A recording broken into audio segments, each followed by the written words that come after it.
right, Zig coming in at the top. Today on the show, we have the great Kent Taylor. Kent Taylor is a poet and writer whose career developed here in Cleveland, Ohio in the early 60s. Kent hung out with some of the greats, including Russell Atkins and D.A. Levy.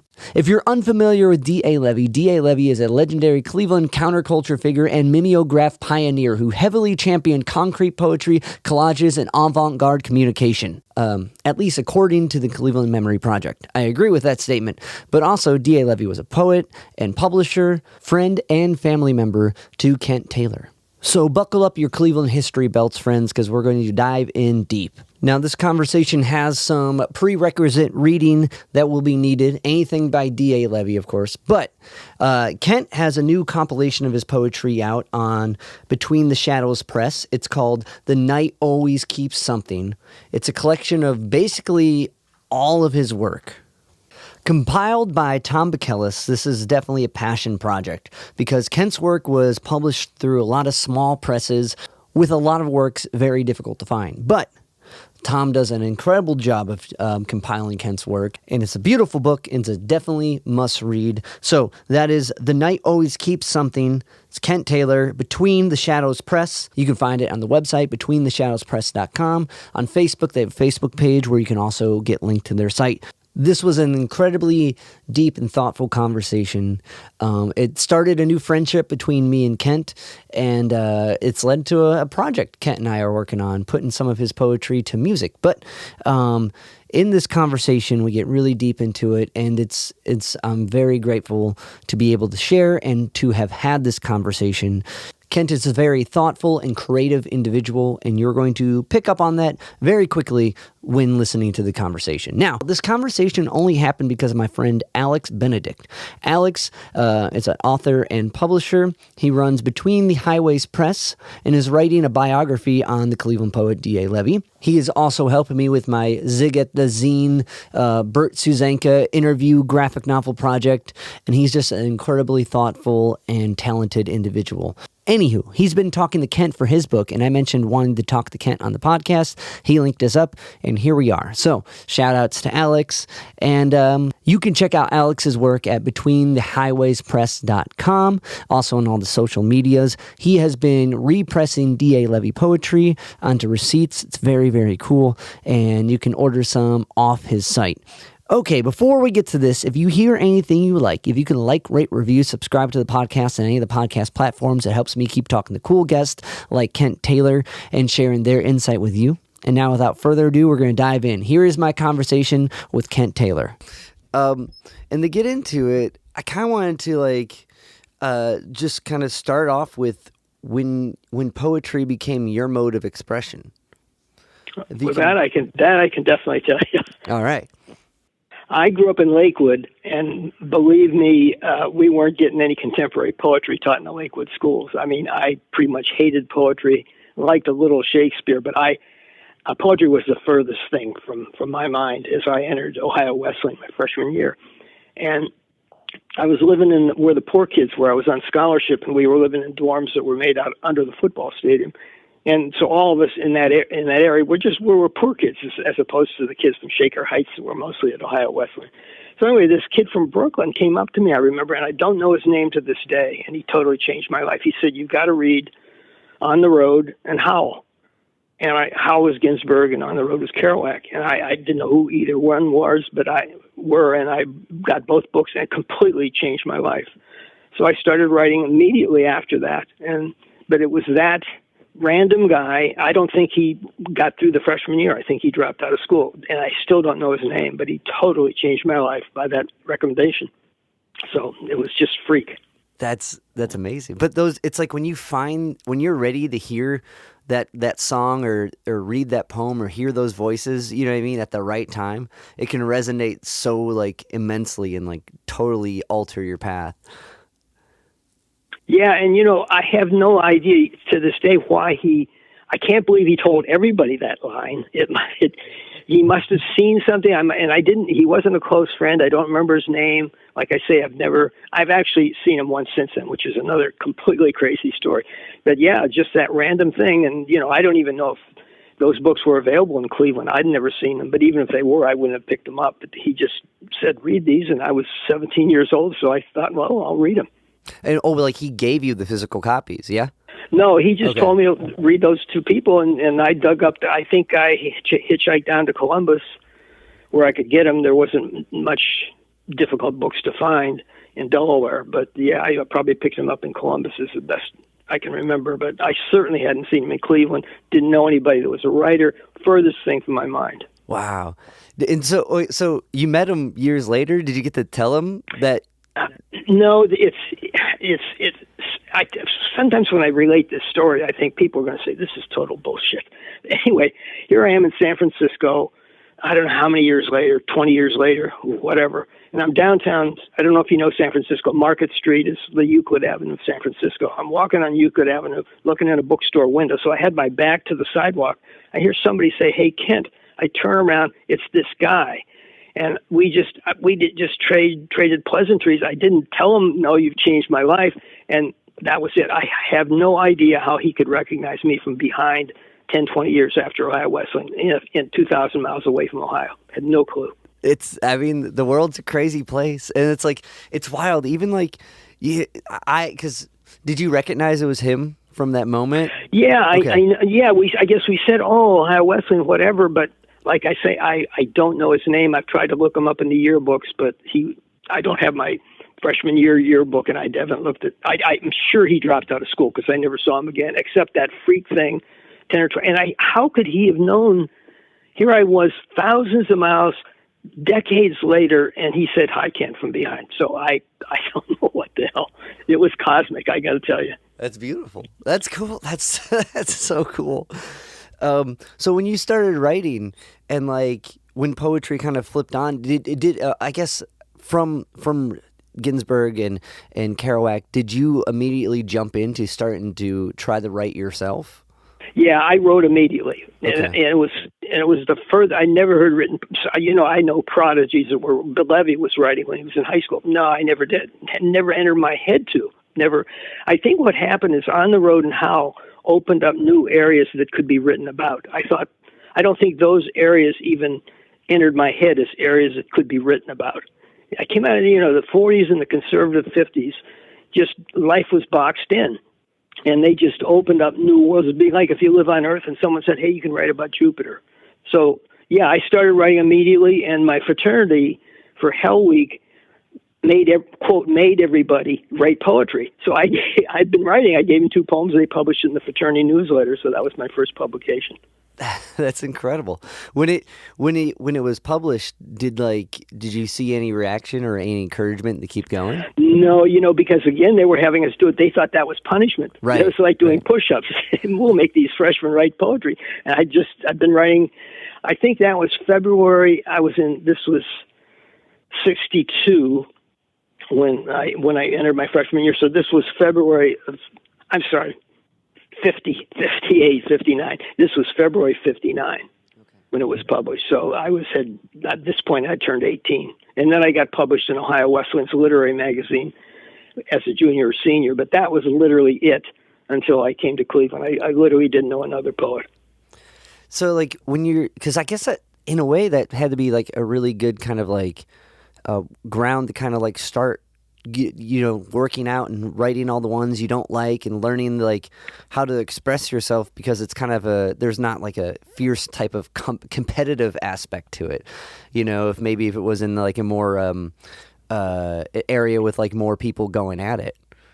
No, there wasn't. Like I say, I was friends with a lot of fine arts majors, painters, but I'd never met a poet until I met Russell Atkins in Cleveland. So no, there was no competition at all. I didn't know any other freshmen or other student academics at Ohio Wesleyan. I didn't know anybody in the faculty. I didn't know. None of my friends wrote except me. They were fine arts majors, basically. So when it came to because I have a copy of your collection called "Night Always Keeps Something." At the very beginning, the first release, or at least your first publication here, is like selected works from '63. I guess at that point, that would have came to be when you moved to Cleveland, right?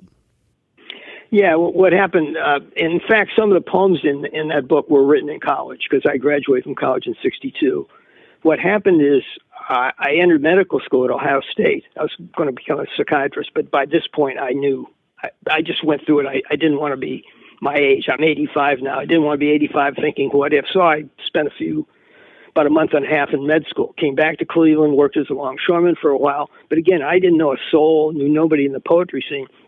So I was downtown, and I'm sure this bookstore is long gone, but there was a big used bookstore on Prospect Avenue called Publix, Publix Bookmart. And I was in there shopping one day and paying something to the cashier, and there was a spin rack. And I picked up this magazine at random and said freelance. I thought, what is this? And I looked through it. I saw it was a poetry magazine. I thought, Jesus, maybe I could submit something here. But I figured it was out of New York or San Francisco. And it was out of Russell Atkins lived at 6005 Grand Avenue on the east side of Cleveland.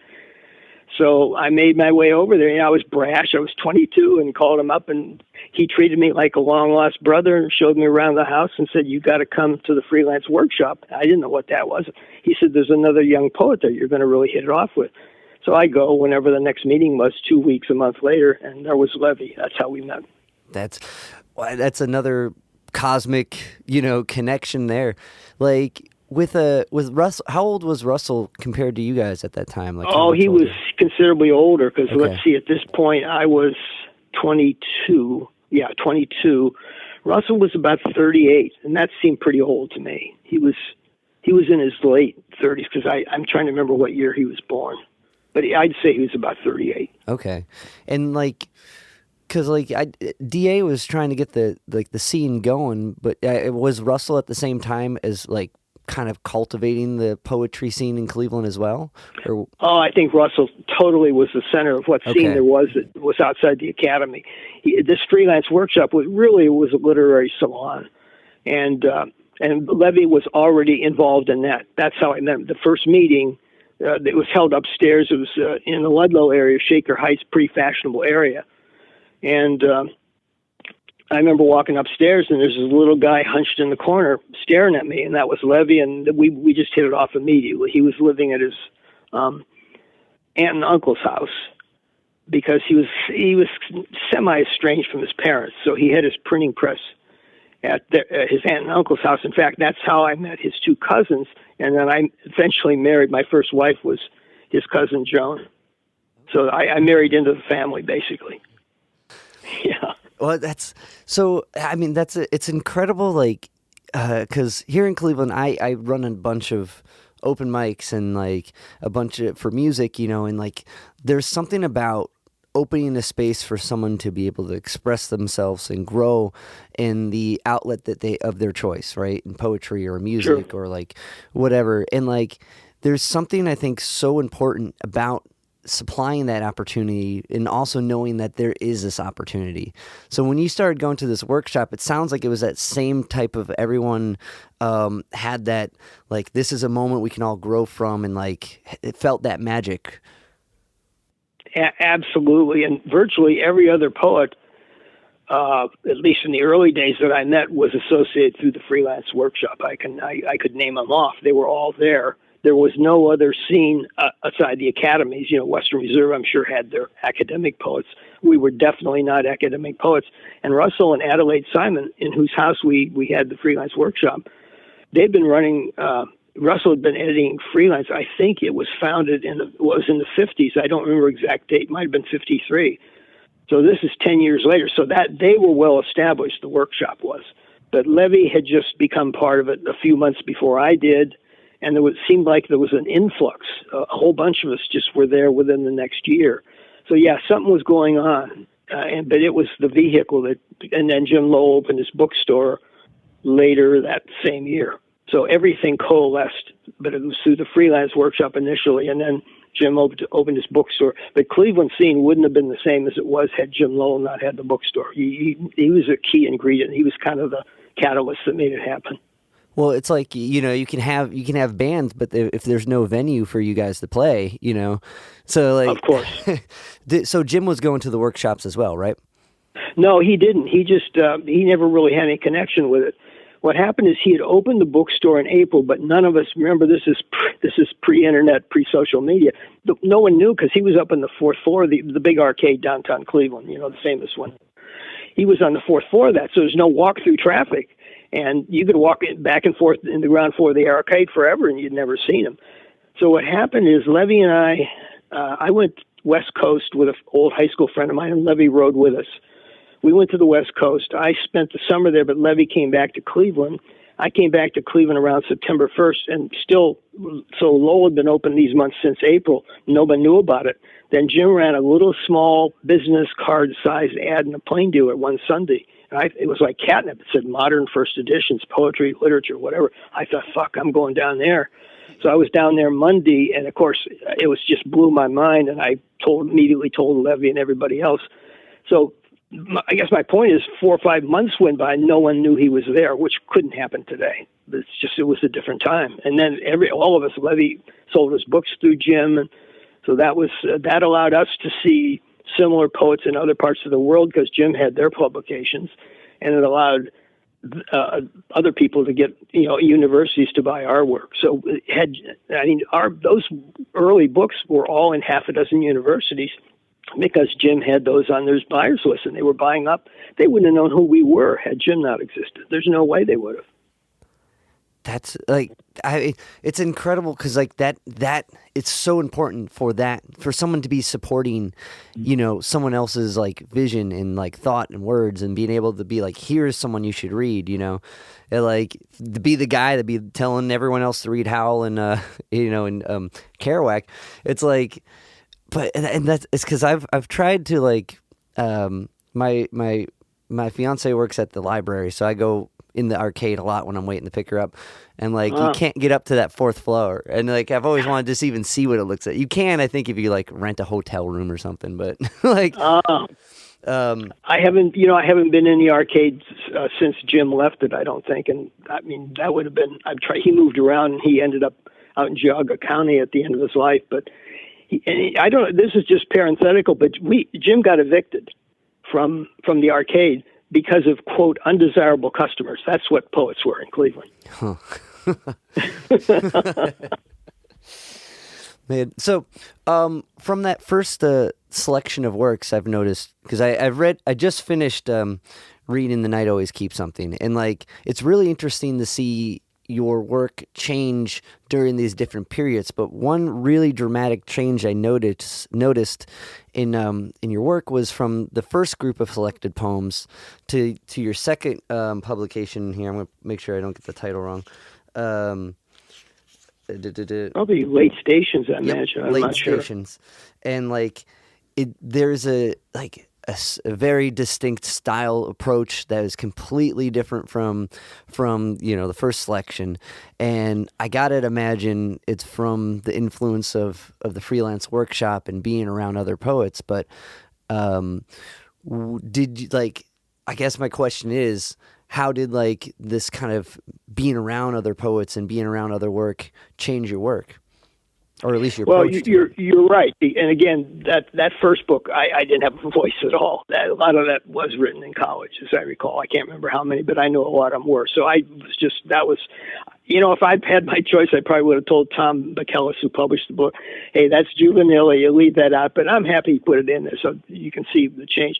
Well, here's my feeling on the whole Cleveland poetry scene. I think Cleveland poetry scene as such is only geographically Cleveland. I don't think any of, take Tom Chris, Levy, myself, Russell Atkins. Anybody could look at any one of us and know which one of us wrote a particular poem. We don't write anything like each other. That's my feeling. Maybe people outside of Cleveland would see some similarity, but I don't think any of us really write like the others, despite how much back and forth we had and how much I think we just ended up like four distant stars. That's my feeling. Other people might totally disagree with that, but I look at Tom Chris's work and I could say, yeah, that's Tom Chris, but no, I would never mistakenly think a Tom Chris poem was written by Levy or me. So I think somehow the Cleveland poetry scene it was geographically we were from Cleveland. Well, there's kind of a poet that kind of proves my point. Do you know who D.R. Wagner is by any chance? You probably don't. I mean, through your work, I'm aware of him, but I don't know too much of his own work yet. Well, he was from Niagara Falls, and he came down on the Greyhound bus, as I recall, and read with us at the gate, the famous gate readings where the police, surreptitiously taped us and then arrested Levy.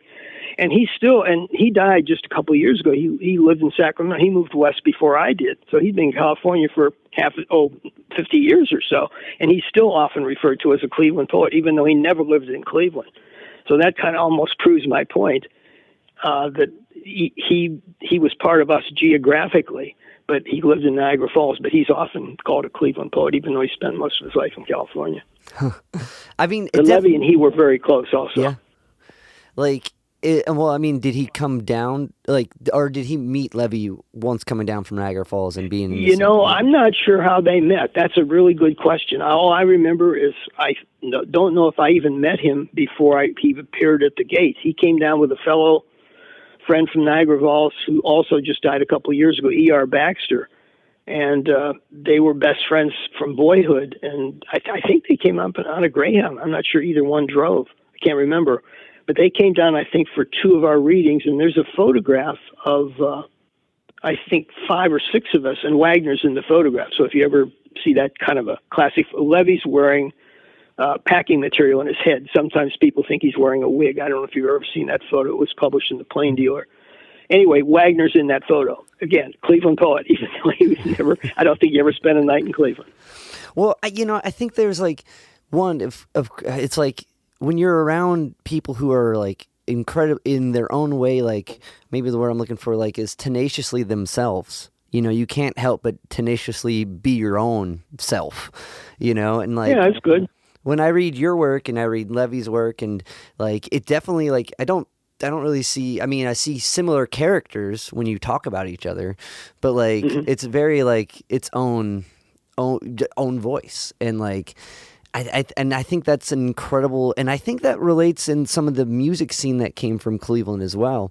Just with bands like Perubu and Devo, and you're getting all these really interesting, and Albert Eiler, very unique, their own sounds, and I think so. I'm thinking I didn't know much about I always felt the 70s music scene in Cleveland was the equivalent of the 60s poetry scene with groups like Rocket from the Tombs and Perubu and all those. So I think you're onto something. But I've always felt that it just, the focus shifted. It was poetry in the 60s, and then it was underground music or alternate music, whatever. I definitely think if there's a Cleveland thing, I think maybe that's it. Yeah, that's a good point. So with going back to the freelance workshop, how often would that happen? That's been perplexing me for years now, and I don't remember, and I don't know who I could find out from, because Russell's dead, and he was kind of out of commission in his recent years. Russell lived almost to 100. I think he was 98. He just died a year or 2 ago. And I don't know, there's one other survivor, a fellow named John Cornelian, but I tried to reach him, and his nephew told me he's really not. I think he's had a stroke or something's happened to him medically.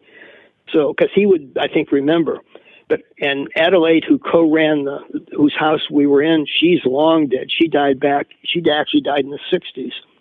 So I just don't remember. I don't know if it was monthly, every 2 months. I don't think it certainly wasn't weekly. It wouldn't have been that often, but I don't know, maybe monthly. But if you ever find out, let me know, please. For sure.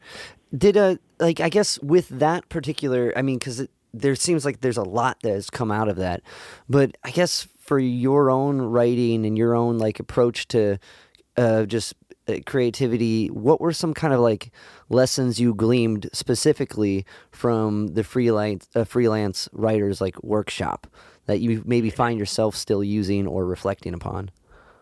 I can't think of anything specific, but I think it was just a general, and again, it was called a workshop, but people think of the Iowa workshop. It wasn't anything like that. It was really, we would read our poems, but I don't think people ever said, "Oh, change that line." People would be attentive, and they might say, "Oh, I like that," but it wasn't really you weren't quote workshopping your poem like the term is meant today. It was just a gathering place. So it was a more general feeling, and I think it was just the fact that, and again, we knew we were completely in opposition to the academic poetry scene. That we were the only thing outside the academic poetry scene in Cleveland, and it was just fluky that here was this not just a couple poets getting together, but an actual scene where, again, poets have been gathering there, I guess, since the 50s, but something happened in 63 with, there was not just me, but John Cornell, and there was just a whole influx of poets that totally changed the scene. I wish I knew one of the two, either Russell or Adelaide, were still alive, because we could ask them, hey, how did you guys who were doing the workshop for 10 years, what do you think happened in the 60s? Why that? I don't know if it's just fluke or not, but the Jim Lowell's I meet Levy, Jim Lowell's bookstore opens. There's another good half dozen poets that created a completely different scene there than I would say probably existed in 61. Mm-hmm. So it was I guess in that sense it's the community. The takeaway of it. I think that's it. Yeah, it was more general feeling, not nothing I can think of specific. Maybe others would, but yeah, it was just this, because I think we had a us against them mentality. We felt, and it was great that we had that. I don't know how any of us would have developed. Say I had met Levy, and none of the other people we were just individuals. Because up until that point, literally, I'd never met a poet. I didn't know another person who even wrote. Yeah. And then suddenly, boom, I'm exposed to this, all because I find that magazine in a spin rack. It was, I could have gone years before any of us would have found it. Otherwise, there was just a magnetic something in the air that pulled people in. And again, this is pre-social media, so there was no, I can't think of a logical reason why I got there, because I just knocked on Russell Atkins' door, but I don't know how the other people knew about it. That makes it, the magic and the impact of those gatherings, I think, more impactful because of that. Because it's like, I agree completely. And there's still stuff like that today, but because of the social media aspect, some things are easier, right? But I think the stuff that resonates with people more is when they actually do find it. Well, and the other crazy thing is, I don't think there were similar scenes in other cities. This is a Rust Belt city. If it's San Francisco or New York, yeah, you expect that. There would be a scene there. But not Cleveland. There wasn't anything in Pittsburgh that I know of. I do know a poet or two from Pittsburgh then, but they didn't have the equivalent. They didn't have the equivalent scene. Huh. Was it so? One more thing on the freelance, and then we'll bounce from that. But so a typical session would be everyone gets together and read shares some poems, or is it more of just a discussion? Can you kind of set what a typical Yeah, I think that was my recollection. It was a lot of discussion, just camaraderie. And the Simons had two daughters, and they're still alive, actually. I know a woman on Facebook that has been in touch with them. They would have a great take on freelance, and because they were teenagers, they would sit with their legs curled up under them on the living room floor, and they were just silent. They were just taking it all in. So I hope maybe this woman, her name is Diane Kendig. I don't know if that rings a bell with you, but she's a Cleveland poet, and she was very close, actually, with Russell Atkins.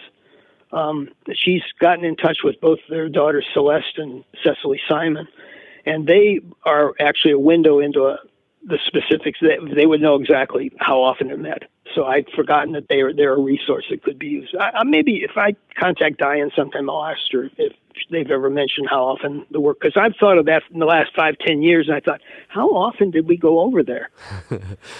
It's it's one of those things. It's testing the water of what's going on, and just be what I mean. So it makes sense that it would happen every but monthly, whatever, what I mean.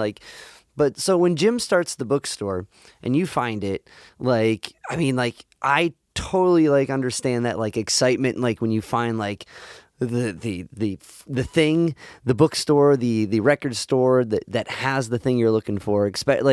I don't know. I've never been one to really trying to prowl the internet for stuff and not leave the house. I like to kind of go on the hunt in that sense. Mm-hmm. And it's the whole finding it. You were there in the right moment. But so when you meet Jim, Like, is he like, I mean, to find someone who's like also like has all this poetry from all around and like catering to the taste that you have, you know, when you meet Jim, is he receptive like right away to hearing your poetry? Like, was he receptive to the community? Like, can you kind of describe like who Jim was and like his, like, I guess, enthusiasm for the scene and forward poetry?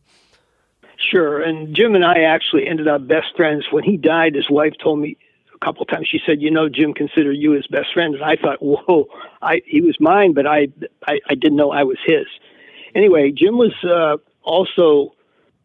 like 8 years older than me. So he wasn't as much older than me as Russell Atkins, but that's still a lot when you're, 22, I guess, and he was like 30. And he was, I don't know how to describe. Jim had a kind of patrician, aloof air to him, and he and I were in many ways the opposite. He was kind of wasn't near as verbal as I was, and but anyway, we were just common opposite personalities. But deep down philosophically, we had a kind of a jaundiced view of humanity.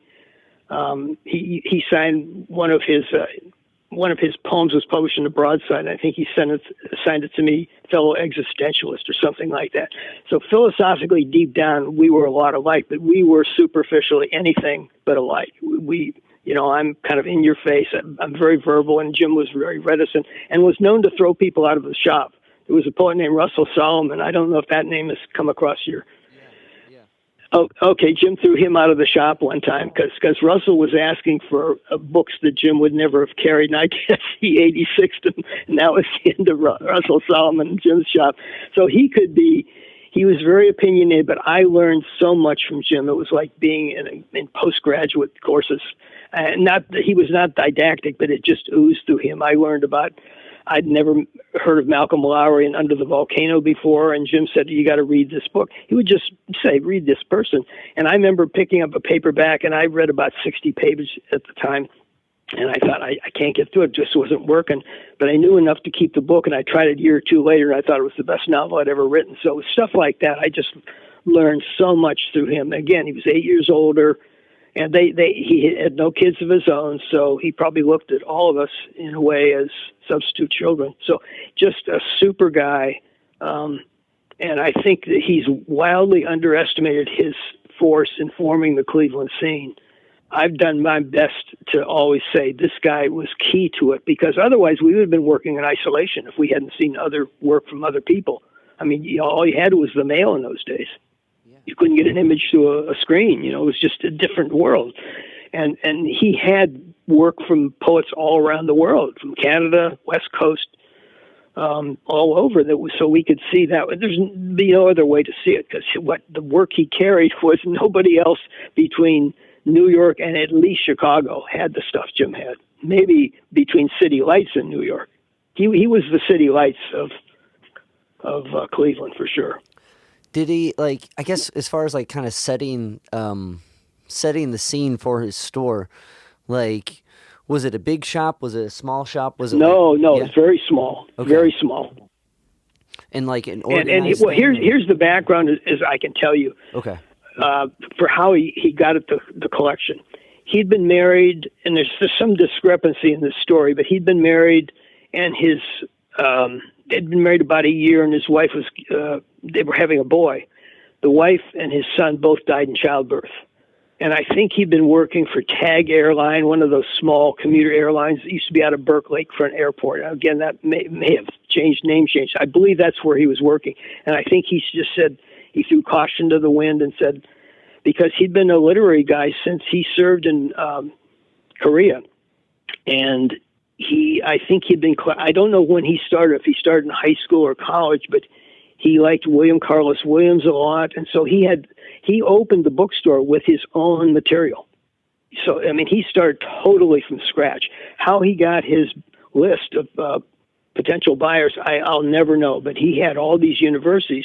Anyway, when Levy went to the shop probably the day after I told him, so he was down there right away, and Jim carried all of the Levy stuff, so all of our work was in his shop. So yeah, he was very receptive to us to the energy of us. And I mean, it was just miraculous again that Levy's publishing these books that no one would have known where they were. And then suddenly there's a bookstore in Cleveland where they're on the shelves. It was just incredible. It was a complete synchronicity of a bunch of different things that made it happen. And then it's happening in the most unlikely city in the country, Cleveland. Yeah. Yeah.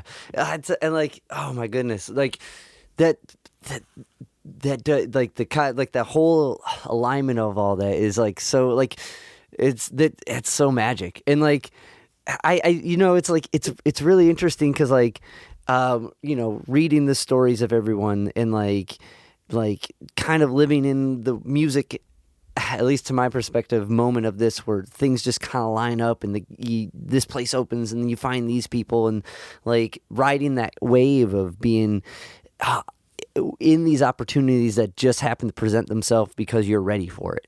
And like they happen to be, ready for it as well. Like it's something that's like so much of a, I don't know if the word's blessing, but just so much of a note that is so magic and like special. Like it's one of those, I don't know. That's incredibly cool how that all lined up for you guys. I definitely feel that. The more I look back on it, the more I think it's flukier and flukier and flukier. As it was happening, it was the way life was unfolding.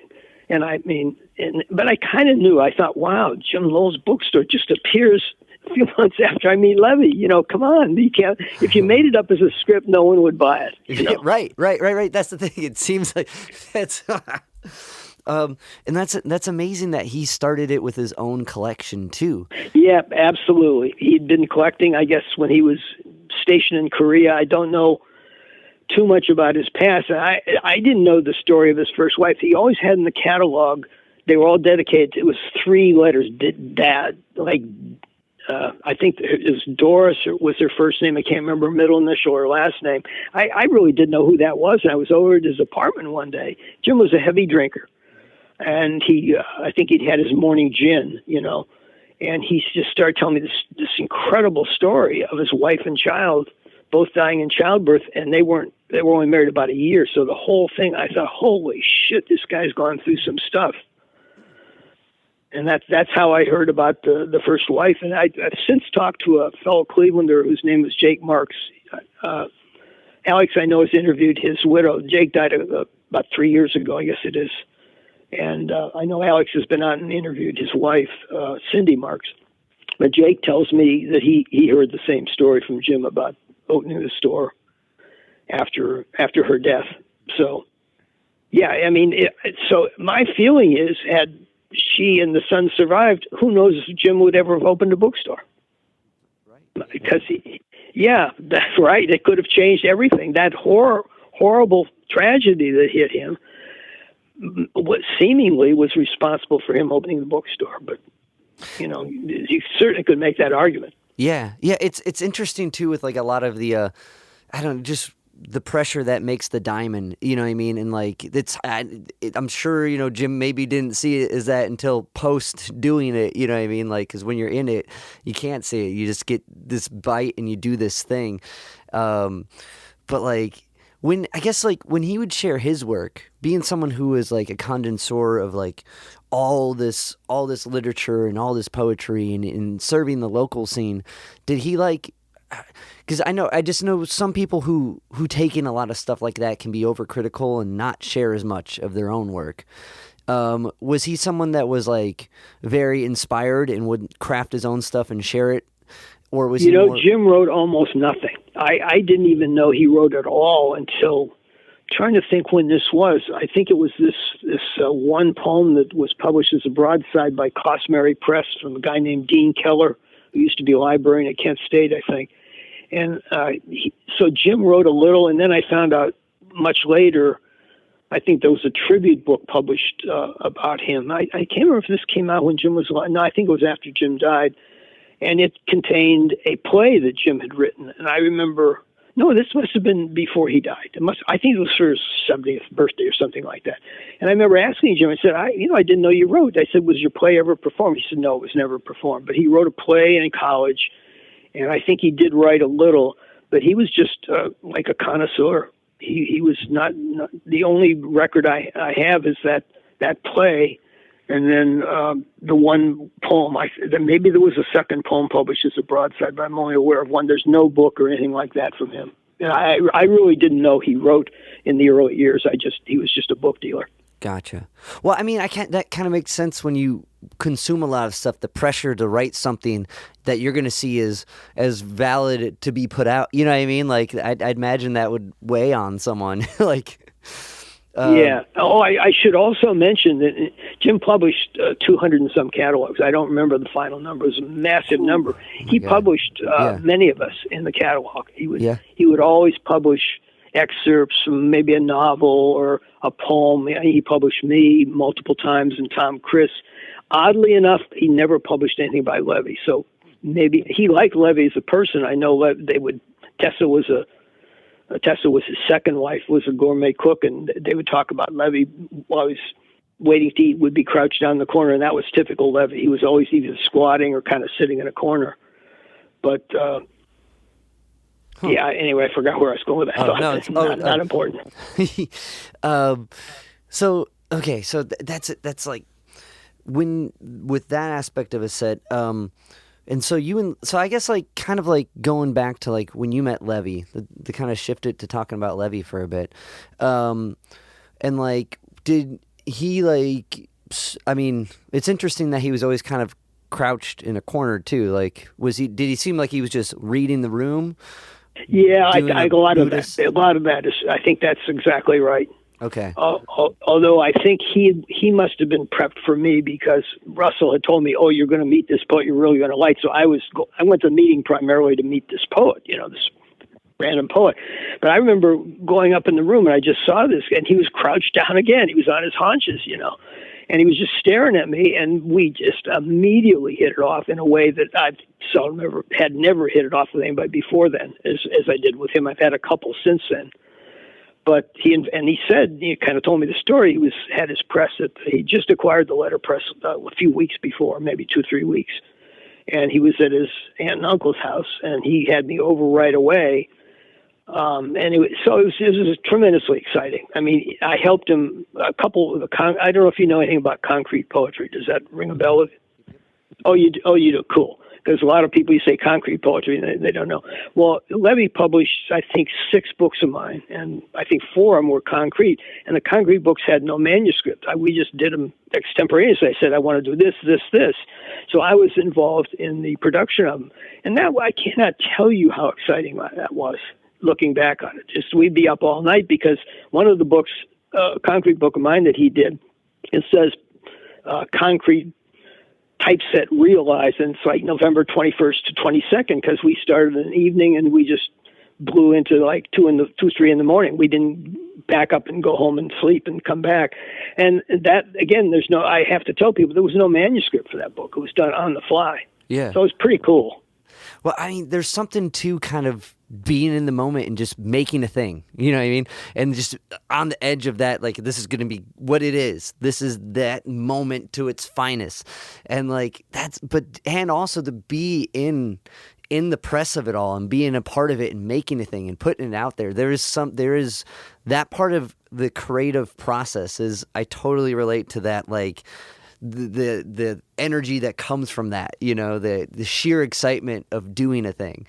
Like, it's almost like we were doing a jazz improvisation. Yeah, I never thought of it at the time as that, but it was that.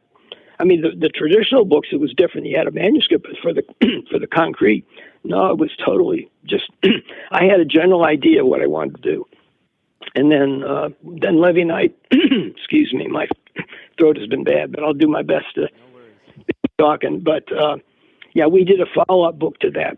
We co-wrote the follow-up book, and those are both, I think, the 2 rarest books of mine. One just sold not long ago to Stanford for $1,700 on ABE. So I know it's completely nuts. Anything, if Levy had published a newspaper clipping, it's worth. And I often people say, well, Jesus, he'd only lived. I said, yeah, Levy, who was famous for not having any money, all his books, even the books he's published by people that no one else knows, the fact that they were published by Levy makes them super pricey. Right. Right. Which, and like, cause well, when he was selling like books for 89 cents, like, Yes, the famous 89 cents. Like, oh my gosh, like I did wish that something went back like that, man. Like, but like, so when it came to like coming up, so like with the idea so Levy was already hip to the concrete thing. Like that was, he was already living that. Right? No, not when I met him. We Okay. got into concrete. We actually, this is again an aside, the most notorious concrete book in the United States came out in 1967. I think it was edited by Emmett Williams. Turns out the first concrete book of U.S. in the U.S. by U.S. writers was produced by a fellow named R.J.S. and it's called Cleveland Concrete. Came out in 1966, and so Cleveland was literally the only place doing concrete. The Canadians were doing it, and Jim again carried concrete publications from the U.K.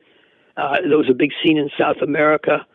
And otherwise, I don't think Levy and I would ever have heard of concrete poetry if it hadn't been for Jim Lowell. Totally through Jim. I'm trying to think. No, I was thinking, did Russell do any? Russell really didn't do concrete poetry because we were both. I'll take that back. Russell had done some concrete poems, but no books. So yeah, we first heard about concrete poetry through Russell Atkins. Okay. So with RJ, like I would read his name a lot too, and now like. Was RJ in the scene as well? Like, I don't know much about him. Okay, he still survives. He's living out. A lot of these people that are still left in Cleveland, like Tom, Chris, and RJ, are very close to where Jim Lowell lived. Anyway, RJ came on the scene. I remember very specifically. I don't know if I was going to the first gate reading. I read all the gate readings. I can't remember if this was some preliminary thing. I was just there.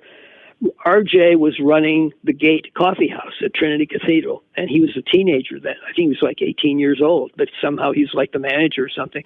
So Levy introduces us. I remember real clearly when he introduced us, but I'm just not sure if that was the night of the first reading or not. So that's where RJ was, and I guess Levy met him in connection with the Gate, and that's certainly when I met him.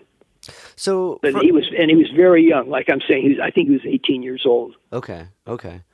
So when you guys you do this concrete book, and like you're printing, and are you guys writing along, or sharing writing with each other, you and DA, before like I want to kind of pair it when did you guys start reading at the Gate?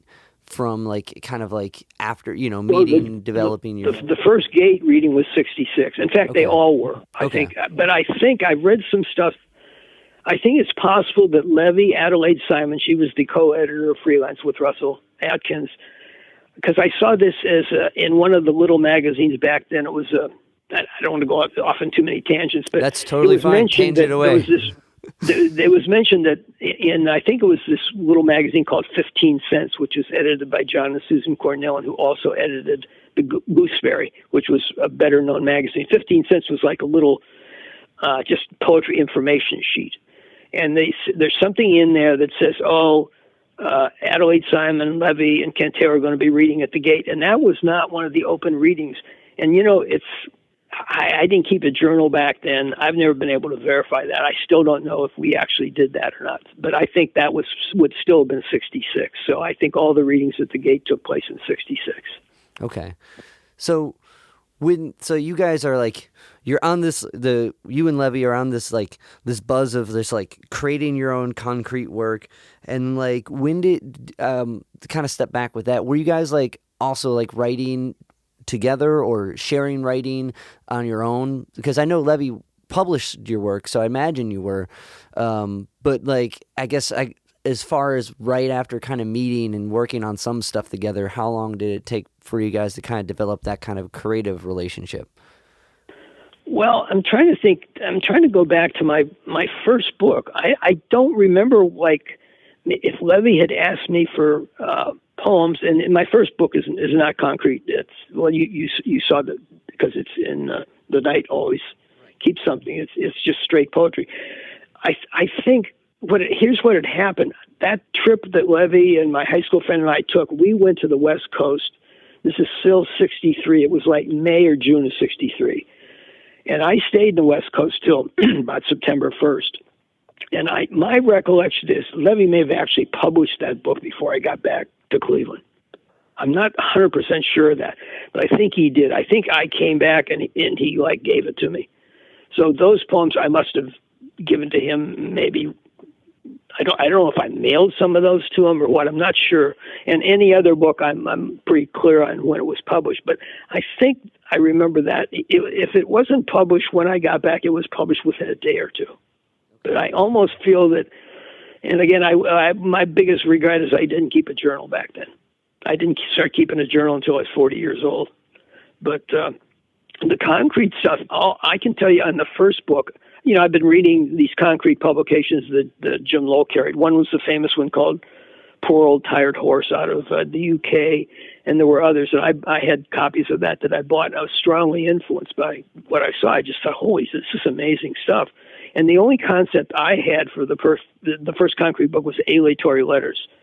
And I wanted to do for type and print what the abstract expressionists did to painting. I wanted to do a totally non-representational thing. So I took letters, but none of them made coherent words. They were just random letters on the page. That was my goal. And I, was telling this to Levy, and then so the book evolved that way. And then the book that he and I did together a year later was almost part two in a way. But the only goal I had, or the only concept I had of what I was going to do was I wanted to do just letters that didn't make words, just random letters, completely make it abstract, like the abstract expressionists changed from painting a chair to just non-representational. Yeah. And I guess just when working with Levy, when working with Levy on a project like that, was he a big reaction guy as far being in? Was he show a burst of excitement, or was he a very kind of calm? I honestly don't know. If I told you one, I would be almost making it up. I just don't remember. I'm sure we were excitedly talking, but beyond that, I can't. Just. Well, maybe I just don't remember. Yeah, it's all right. Maybe in general, was he kind of a more calm, collected cat, or was he more of a when he's excited and passionate about a thing? Was that a clear? I think he got amped up. There's so many. There were rumors, not just rumors, but people always said, "Oh, Levy had no sense of humor." That's total bullshit. Levy was hilarious at times. I don't even know how some of the characterizations of Levy ever came about. It's almost like to pick the opposite of what he was. He was not the most verbal guy, but I just remember talking to him pretty much like a everyday guy. He certainly got excited by things, and he certainly had a sense of humor. And yet that characterization was going around a lot, and a lot of us that knew him better said, no, he absolutely had a sense of humor. If you read his writing, it's this hilarious all the time. It may not be conventionally funny, but it's hilarious. So, he had a view of reality that was funny. What was it? Because I think with someone like that, or just with someone where there's not a lot of clear, it's kind of like the mirror thing. You see what you want to see out of it, Yeah, he's like a Rorschach test. Exactly. Yeah. But for people that actually knew him, it's a different story. Or even if you didn't know him, you get one perspective of an encounter. Shoot, what was I going to say with that? So, because it's funny, when I read some of Levy's work, he'll describe certain parts of Cleveland, and I'm like, they're still the same way. What I mean? There's certain things I'm like, holy shit, this guy hit it and it hasn't changed. That's interesting to hear that coming from someone your age in contemporary Cleveland. Yeah, because I hadn't really thought of it that way. That's good. So, shoot, where I was going to turn. So when it came to the gate, right, and performing at the gate, with an event, a typical, because there wasn't that many performances, correct? There were, let's see, 4, maybe 5. I should know that, but it was just 4 or 5. Okay, and they stopped because the police had infiltrated it. They used that as the whole thing just collapsed. Right, which is crazy.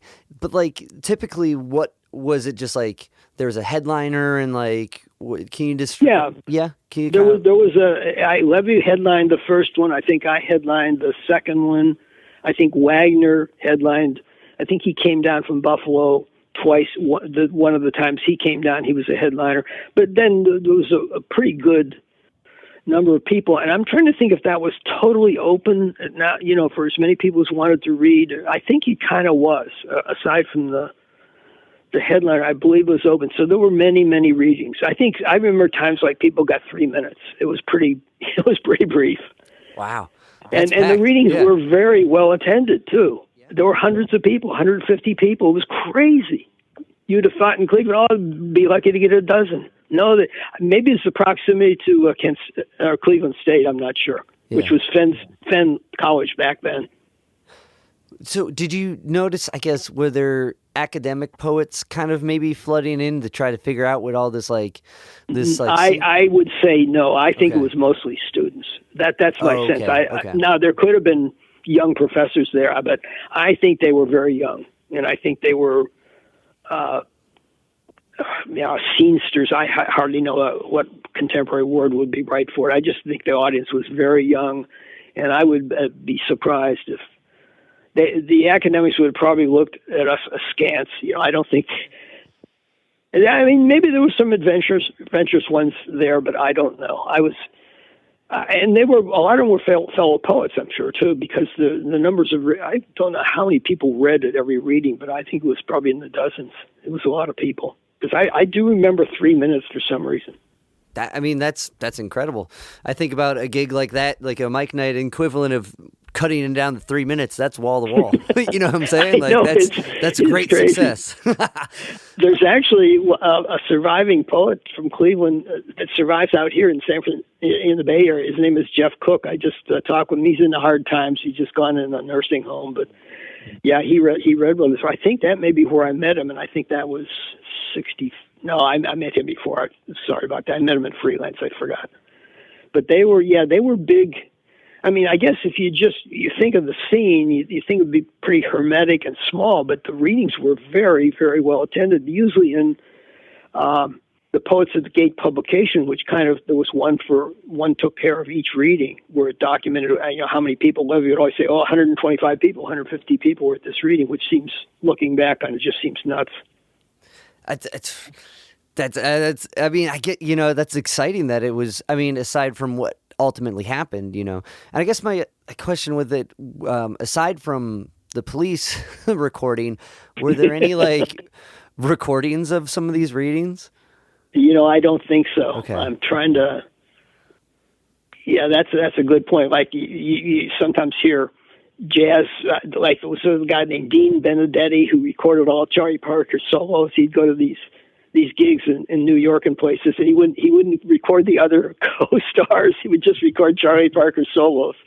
I often wish that would happen, but I'm trying to think. I vaguely remember something about.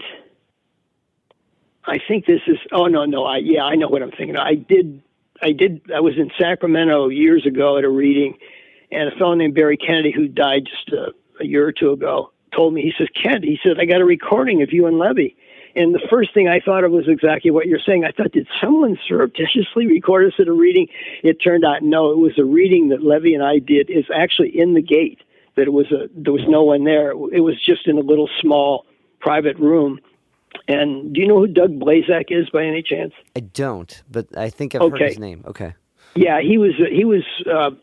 If Wagner was a Cleveland poet, Doug Blazak almost was. He was out of Bensonville, Illinois. Bensonville's just outside of Chicago. He's actually very well known. He was a key mimeograph scene poet, and he now lives in Sacramento. But he had commissioned. I think he wrote Levy a letter or something, say, "I want a recording of you and Kent." And I think he initially mentioned Grace Butcher, and she's also still alive. She's in her 90s in Cleveland. She lives out in Chagrin Falls near where Jim was. And he said, "I want you guys to make a recording. I'm going to put it on, I think, NPR. He was going to put National Public Radio Chicago." So Levy and I go into the Gate, or not in the Gate, Trinity Cathedral, and we sit in the room, and I still have the Wollensack tape recorder we used for it. And we make, I think it was a half-hour recording.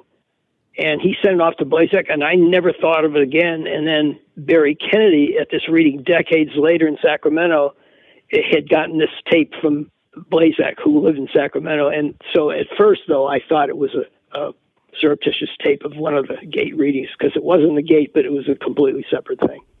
That's incredible, though. Is there, like, do you have that recording? Is that? It actually was published in a book. A fellow named Alan Horvath I got in touch with in the year 2000, and he never met Levy. He told me that Alan has my same birthday, but he's 12 years younger than me. So he was in high school, and his high school teacher, how did this work? I think Alan was about 16, and I guess the high school teacher was somehow tapped into Levy. So that's how he heard of Levy, but then Levy was dead before Alan even graduated high school. But anyway, later, he had a press called Kirpan Press, and he did a book from this tape. It's called Admissible Evidence, and you can actually buy this. I think it's, ABE, Advanced Book Exchange. Yeah. Do you ever use that? Okay, it's on Advanced Book Exchange, and you could probably get it for a modest price. But it's a transcription of what we read in this private little recording, and it has a tape. It has a second generation of that tape. Wow. It tucked in the back cover, so it's pretty cool. That's incredible. Like, so listening, when you heard that back for the first time, years later, like, thoughts on your work and DA's work and how you guys delivered it. Oh, I just remember when Barry said he had the recording, first of all, I didn't realize which one he was referring to, because we sent that to Doug Blazek, never thought of it again. Right. And I tell this story to people. They said, "Didn't you ask what?" I never did. I don't even know if he got it on NPR. Just never thought of it until like decades later in Sacramento. This guy says, "So I just got this tape," and then it ends up being published as part of a book. I haven't listened to it in a long, long time, and those poems are so old. Also, there's an inside story. I think Levy started it, and he's reading, so I'm waiting for him, And there's pounding on the door, and so I let the people in. It's his cousins Joan and Cuz. So yeah, you hear, and then at the end of the tape, I think some people have done with the tape and it's cut off. I think Ingrid Swanberg published the tape also separately, but I think her son, I guess, did it. He cut off the little outtake at the end, but you can hear all of us talking, Cuz, Joni, Levy, and me just kind of running off. So that I love that in some ways more. I remember that more than I do the reading itself. Well, I know the poems just seemed old and we'd read them at the Gate, blah, blah, blah. I don't know. No, I get it. Like when you're actively, I feel like whatever creative endeavor you engage in, you're always looking at what you put out, and you're like, I can do that better now. I would have you know what I mean? Like, there's just always that, like, or you know what I mean? But that moment of this is what it was back then, like, that's, you know what I mean? Just to have like that captured, that's really special. Yeah, I think that's what I felt when Tom was doing the book. I was almost going to say, why don't you just skip the selected poems, because those were really just not poems I would want to be remembered by. But then I thought, hey, that's where I was. It's truth. Yeah. So at what point, when does from all these readings, at what point does Levy live under your kitchen table? Oh, that was actually when I returned to the West Coast after Levy and my friend Alex and I drove out here. I think Levy went down to Mexico. He met a fellow named Richard Allen Morris. No, I'm sorry. He met an old friend named Richard Allen Morris. He'd met him before when he was in the Navy. And actually, this was his guide as to publishing books. This is where he got the germ of the idea to set up a press. And Richard Allen Morris is in his 90s. He's a painter, and he's still alive. I have no idea what shape he's in, but he's still alive. Anyway, Levy met him when he was in the Navy, and apparently, and Richard Allen Morris had self-published a book of poems called Brushed Poems and a Little Putsch, or something like that. And Levy redid the book. It's one of the first 4 or 5 books Levy published. But people often, it's kind of unknown how Levy got the idea to get a press. This guy was key for that, so I'm glad I could throw that in there, because I think it's largely unexplored. People either don't think of it or don't understand. But yeah, he was behind Levy's idea to to publish. I'm sorry, I got off your question. What was your question? No, it's good. Again? I think I'll side tangent that with you for a second, because to be able to one, put someone else out as long as your own work, as well as your own work, right? Is it's another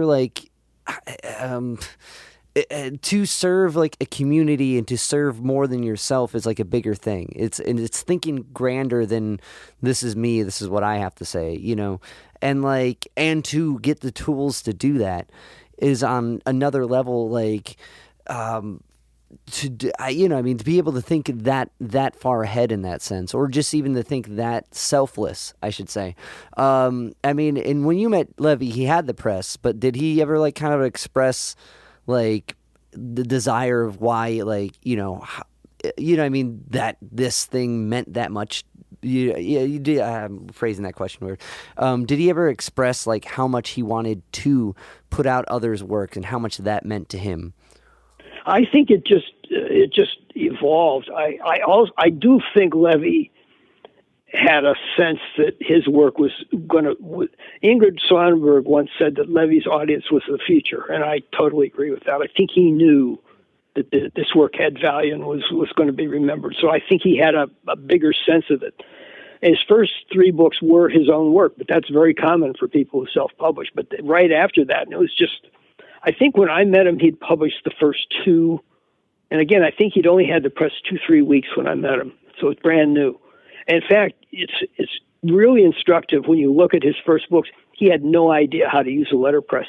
The words were nearly punched through the paper. It was like Braille on the back side. So and the lines were not symmetrical. He totally was do-it-yourself. So that's kind of interesting when you look. I had all the early ones. It was just interesting. You could see by the 3rd or 4th book, yeah, he knew how to run the letterpress, but he didn't at first. It was totally experimental almost. Anyway, he did 3 of his own book, and then right away, just within weeks, he started publishing other. I think Selected Poems of mine was maybe the 10th book. He did a book of Russell Atkins. He did one of a guy named Joao Balera, who is now, he committed suicide in Vegas. People always say, oh, these Cleveland poets are all killing themselves. Anyway, Joao did. And he's probably a name you don't know, but Joao ran a radio show that Levy and I were both on. It's called Poetry Seminar. So Joao was kind of important in that sense. And some of those tapes are actually Cleveland Memory Project. I'm not sure if you've ever explored that or not. I haven't, but I've heard part of it that's on the documentary. Okay, well, you can just Google Cleveland Memory Project and run Levy's name or my name through, and you'll find these tapes. There's one. I think I was on the show twice, and I think Levy was on twice. And the one Levy was on, I think somehow Cleveland State, maybe audio visual department taped it. It's very poor. And the one that I'm on should have been poor, but it's actually the better quality of the two. Joni, my wife, this is Levy's cousin at the time, we had a little kitchen radio. She recorded off the radio. I had a woolen sock tape because she just used a hand mic off the radio. And parts of it are missing because it was a 15-minute tape. One of those people used to send them to each other over the mail. That was like a communication device back then. And so there's a part where she's reversing it. It's missing. But the quality of mine, but anyway, that should have been the worst quality. So there's only 2 tapes from that survived. And I tried to contact Joao's widower, Joao again being the guy running the show. I knew his personality. He would have had a tape of every show. And his wife told me some years ago that she thought he had sent them to Russell Atkins and that they were at Cleveland State, but no, Russell never got them. So I think these are literally the only 2 surviving tapes from Joao's show, which ran over several years, as I recall. But there are those, but they're on Cleveland Memory Project. You can listen to them. Okay, that's cool. I'm definitely going to dive into that. So I guess with Joan, how'd you you guys met through Levy? Do you recall when you guys first met? Oh yeah, because remember Levy's living in his aunt and uncle's house, so she and Cuz were just on the scene. Yeah, they were just there. I meet them, and they were just background at first. And and Cuz is still alive. I talked to him just a few weeks ago. And I talk to Joni all the time. She lives in the East Bay out here. I just talked to her 2 days ago also. So yeah, we're still kind of like family, pretty much. But yeah, I met them definitely through there. And again, if Levy had just had the press in his house, say, but it was cumbersome. So he like when he was living with Dagmar, he didn't have the press there. I think it was in the Simon. It was spent a lot of time at the Simon's house, and this is the freelance workshop where it was. I think that's referred to in the film. You see that. I think there may be a clip or here. Maybe I'm confusing it with that famed shot of Russell Solomon and me in the Levy sitting type. You've probably seen that picture somewhere. Yeah. Yep. That was at the Simon's house. Okay. So, now I remember. I was asking about Levy living under your table. Yes. Okay, when I returned after Levy and Alex and I go to the West Coast, I stayed the summer body surfing in Southern California, and Levy went back. He just couldn't function outside of Cleveland. I think he went down into Mexico again, and I know we saw Richard Allen Morris because he was down in Balboa Park, north of San Diego. Levy hitchhikes back to Cleveland, so I go back to Cleveland. Joni and I start living together. We had a little dump of an apartment on Carnegie Avenue, and Levy moved in very shortly after we started living together. I'd say a couple weeks. I could obviously check with her. This was a very small place. It had a main room with a fold-out couch, which was the bed. And when it was folded out, you really couldn't get from the entryway to the kitchen. It was like 6 inches to the wall. So we had a bathtub with Joni's pet rabbit in the bathtub. We had Levy sleeping on a sleeping bag under the kitchen table, and the two of us in the main part. So yeah, and I think we paid $65 a month and it was furnished, but it was a dump. What happened is we left because Joni got pregnant and we knew we couldn't raise a kid in this place. It's a rat trap. By the way, the building has been torn down because I went back for one of the Levy fests in Cleveland, and Jim Lowell was driving me around. He said, that's where your apartment used to be. So it was torn down, but yeah, it was $65 a month and it was furnished with a rabbit. Yeah, I remember that. And again, Levy close to the ground. You know how he hunched down, so here he's sleeping bag. He's sleeping on the kitchen floor. It's still, there's something to be investigated there. Well, definitely. Well, maybe that's the groundedness of of maybe of the kind of a Buddhist idea. There could be. That's good. I know, man. Yeah, that's good. I never even thought of that until I just said that, he was on the ground.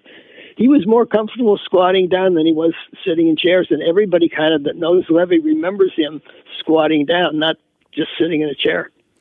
So that's tight living. That's tight living. So I guess during all this, with poetry performances, did you guys ever perform at Le Cave? Joni and I were living, this apartment we had was on Carnegie Avenue, which was just a couple blocks up. Yeah, that's where we were at East 105th. I walked by it all the time. Levy went there. In fact, there's a book out, a history of Le Cave. I just read it a year or two ago, and I think it talks about Levy being there at one of the readings. I'm not sure I think I walked in, but I'm not sure I ever paid for a performance. But we walked that area all the time. We literally was like 2 blocks away. We were on Carnegie, just south of Euclid, somewhere between 105th and 107th or whatever. Yeah, it's a really well done book. I talked with. You've read it. Good. Yep, I read it. I did an interview with the author. He's also got really good. I'm blanking on his name right now. Oh my god, I'm blanking too. Sorry. But he's got a really good radio show on WRUW still, and he goes through all the history of stuff. So he's the guy to come up with to write that book. I was so thrilled to get it. Steve's folk radio show. Oh, okay. Hey, there's an interesting Levy connection in there. Do you remember him talking about Stan Heilbrunn being the manager of Le Cave in the early days? Yeah. Well, Heilbrunn ran a head shop in the 105th. Case Western Reserve area, right on Euclid, called Headquarters. That is the same Stanley Heilbrunn that was managing Le Cave before any of us met him. I think he was managing Le Cave in 1962. And so that was a year or two. Because I read the book, I thought, holy shit, there can't be two Stan Heilbrunns. It's the same guy. Wow, that's crazy. That's And here's the story. I can't remember how much of this was in the book. Stan Heilbrunn got busted. The police were always harassing him because he was running a head shop. And apparently he got busted for supplying drugs to minors. Now, again, I don't know if he ever did this or they framed him. Who the hell knows? So he was up on charges facing, I think it was a possible 60-year prison term. He jumped bail and has never officially been seen before, but he ended up in Berkeley because Jeff Cook, the fellow Cleveland I told you about, crossed paths with him once, and he said Stan walked right by him. And then I guess he saw him a second time and talked, and supposedly Stan changed his name, and no one's really sure if he's still alive or not. But yeah, he jumped bail, and maybe he's still got an active warrant out for him. I don't know. But yeah, that was the story. But it's the same guy that was earlier a manager of Le Cave, and I thought, what a small world it was. yeah.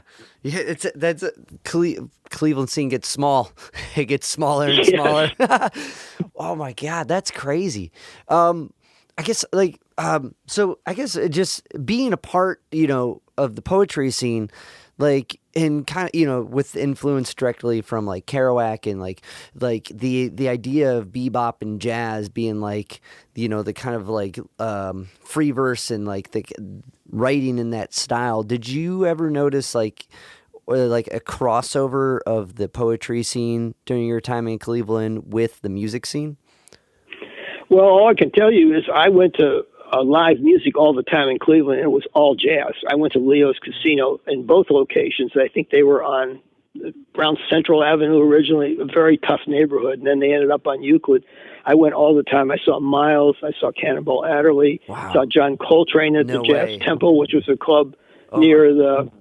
Do you remember the Jazz Temple? I don't know if you've heard of that club or not. It was is right on University Circle area, at the base of Mayfield Road, I believe. And anyway, it had an integrated crowd, which did not play well to a lot of people in that area, and it was firebombed, as I recall, about a month or two after I saw John Coltrane. But yeah, I saw everybody at the two locations of Leo's Casino. There was a fourth location with a name that I can't remember, where I think I saw Art Blakey and Jazz Messengers. But yeah, that's all I saw. So unconsciously, yeah, there was spillover for sure. Can you tell me about seeing Coltrane? That's incredible.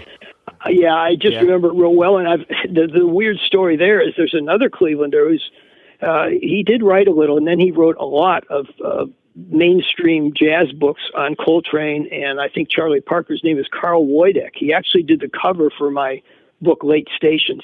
He ended up out at University of Oregon. He was a professor. He's a retired professor now. And turns out Carl saw Coltrane in the same gig as I did. We don't know what nights we went, but he was there at that same. I think Coltrane played Jazz Temple twice, and we were both there. We may well have been there the same night. So it's crazy. Oh man, that would have been so cool to see Coltrane. Holy shit! Oh yeah, it was one of the great ones. Can I tell you another story about jazz? You're gonna love. Please. This fits in with coincidence. You can't make this crap up. I heard a lot of Chet Baker when I was in college. And by the way, I had a roommate in college that I was into jazz. I had a jazz album when I was in high school, which was, I think I bought it in 54, 55, but I never saw any live jazz back then. Anyway, I go to this was not at Leo's. This was at Cleveland Auditorium downtown. There was a guy named Norman Grants who was an impresario and had a thing called JATP, Jazz at the Philharmonic, and he turned that into not just a record label, but he had touring groups with big venues. So I'm going to this venue, and J.J. Johnson's there and Chet Baker, and I really wanted to see Chet Baker. Baker was a no-show. He got busted for drugs in Pittsburgh the night before. So I said, fuck. So anyway, fast forward, decades later, I'm in San Francisco, and Herb Caen was a big columnist out here. He's kind of a world-famous columnist. He had a little squib in his column, said Chet Baker is sitting in with the Abe Batat Trio at, oh my God, it's slipping my mind. I know the name of the place as well as I could. I just can't think right now. And Chet Baker, I don't know if you know the story how a drug bust went bad. He got his teeth knocked out. Do you know that story at all? No, I don't. But well, Baker was an addict, and Yeah. he was in Sausalito at a club called the Trident, and I think he was maybe playing there, and he got in a tussle with the drug dealers. And this is still very amorphous. It's not really pinned down well, and there were many stories. But suppose he got his teeth knocked out, which is perfect for a trumpet player, right? right. And he he ended up with false teeth the rest of his life, but never had his embouchure back in shape. So anyway, he couldn't play, and he was rehabbing his embouchure basically, and he hadn't toured in a year or two. So he was sitting in with this little local trio, a Batat trio, and I cannot believe that I'm forgetting the name of this place because I think of it often. And so I go down there, and he's still like he hasn't toured in 2 years, and he was great. And I'm sitting like 4 or 5 feet away, no cover, no minimum. I had a beer or something, and literally the next stop after that, he starts touring again. He's in Europe and everywhere. So it was like the last performance. Yeah. So it was unbelievable. And I thought, this is full circle. The world, karma has done me a huge favor here. They took him away in Cleveland. They gave him back to me in San Francisco. It was just unbelievable. But like with Cleveland treatment in a sense, like right up front. No, you know what I mean? Like free admission. Like, oh my God. It was just I almost said Leo's Casino. I'm just spacing out. It was just a corner bar. Yeah. And I know the name. It's in my journal, but I can't. Yeah, that wasn't like a venue. And Abe Batat Trio was a very small little group, and he was just sitting in. And I don't remember there was even any big crowd because I remember seeing the squib in the paper. I thought, I'll never be able to get in. They'll be lined up. There was almost nobody there. I guess Baker had been forgotten because he hadn't played for a couple of years actively. But I just thought, my God, I miss him in Cleveland on a drug bust. And I see him here as a result of another drug interaction where he got his teeth knocked out. A literal bust. It was wild. Yeah, literally. Exactly. Oh my God. But the world's crazy like that. That's incredible. So like, bounce at it, like when you, during your whole process of this, of everything that's going on with like the scene and like what did you have like a writing like a routine or like a practice you did to always keep like creating, or did you develop one later that you find yourself doing now? Yeah, I've always written the same way. No, I'm not one of these guys that writes a poem a day or anything. I only write when in my journal sometimes I'll write if something particular happens in my life, but no, I only wrote, I think my brain would work at night and produce something, and I'd have it in the morning, but I never sat down to write a poem. I just can't work that way. I think that's bogus. Anybody that writes out a routine to me, I'm not saying they can't write, but I can't. I still do. I tend now to do it. I'll be eating my morning cereal, and something will just float up, and I'll jot it down, and maybe later jot it in my journal, and then maybe later it'll be a poem, or maybe it'll be nothing. But yeah, I work pretty much out of my unconscious. It's not. I've written a couple poems where people ask me to write about a certain thing. They're called occasional poems. I used to think they meant you write them on occasion. They actually are called occasional poems. I don't do well with that. I've had a couple printed. University of Buffalo wanted me to write one, and I kind of hedged, and I said, I'll give it a try, and I did, and they published it. But no, generally I just write out of my unconscious. Okay. Because I find... And no routine, nothing like that. Gotcha. Because I find going through your work, it's really interesting what gets like titled and what's just kind of a date. But knowing that it just kind of comes to you, you're going off the unconscious, just like of the moment thing, that makes sense why there's a lot there, just the date, as far as like, the title, quote unquote, of what. Yeah, there was a period there where I would never title anything. I just do the date when it was typed up, and then so I'm not consistent on that at all. But there was, I think it was in the '60s, I did a lot just the date up into the '70s, and then I kind of stopped doing that. But yeah, I just go wherever the unconscious of the universe tells me to go. Because like flipping through some of your earlier work, I remember one in particular that like it hit a title in your publication, Cleveland Dreams, or your and it was, I think it was just called Cleveland Poem. no, the Western poem. The Western Oh, poem. yeah. And, like, Jim Lowell published that in his catalog. yeah, and that's a beautiful work. Do you have any recollections on the writing of that? No, it was just autobiographical. I don't know. I think I was getting ready to go to the West Coast, and that came out. That's also probably the longest poem I've ever written. It's 2 or 3 pages. I'm a minimalist. My stuff is getting shorter and shorter. I write a lot of haiku, but yeah, that for me was an enormous poem. I think I talked about my parents going west or something and leaping only into Cleveland. It's something like that. Yeah, no, like it's really interesting. Like just even knowing now that more of your process is like,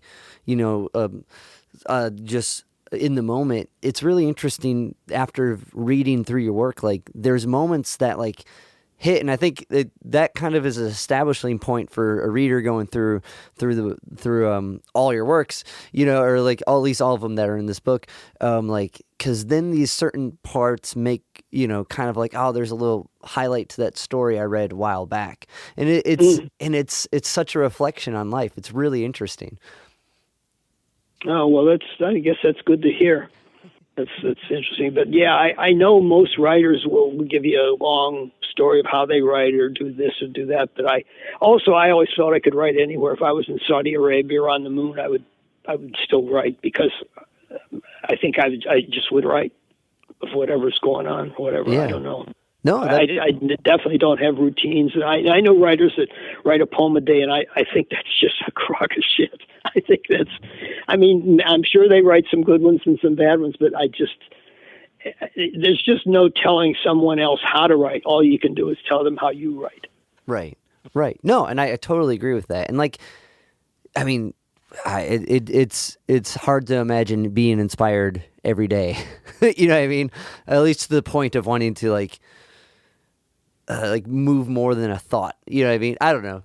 I can see like someone capturing a moment every day, like a little thing to like potentially grow into a work, but even that's hard enough, I should say. Like, yeah. Just, and I do respect other work. I think that's why I was always suspicious of people who literally went to like the Iowa Writers Workshop. That just seemed way too doctrinaire for me.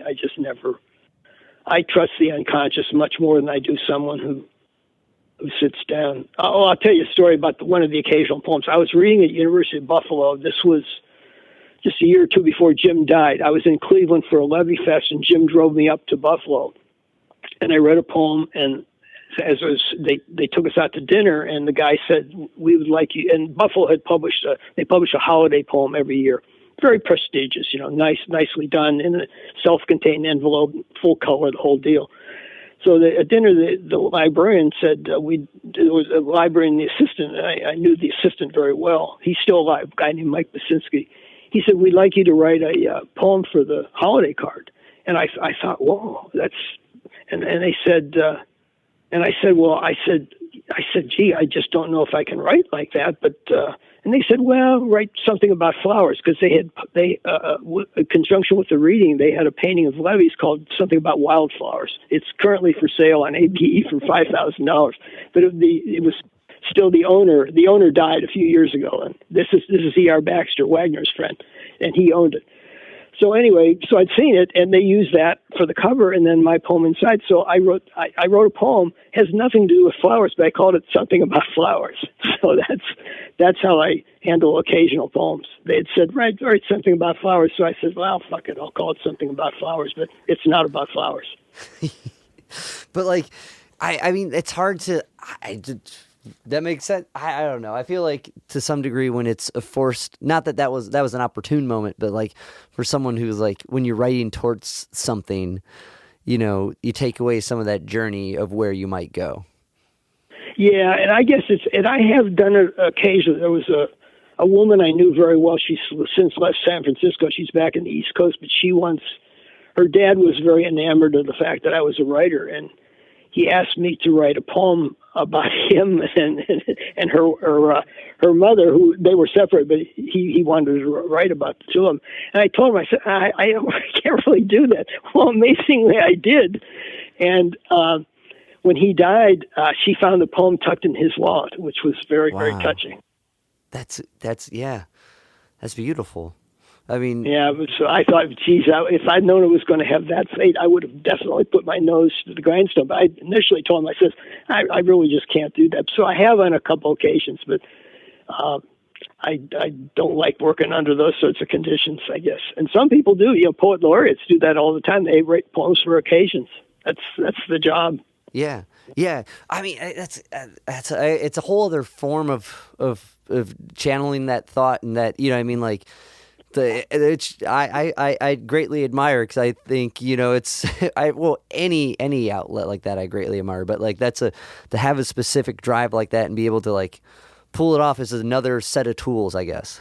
Well, I often wonder if the librarian who asked me to do that poem remembered that he said, write something about flowers, and I used that as a title. I never talked to him after that, and he's since deceased. And the other guy, Mike Basinski, actually I became good friends with, and he's a lovely guy. Yeah, it was funny. One like kind of on the topic of like that, like one your collection of works, Night Physics. I find it's, and like, I think maybe it's because you mentioned earlier having like more maybe writing at night, but like the line, the night always keeps something. I don't know if it's worded exactly the same as at the end of the poem Night Physics and the book Night Physics.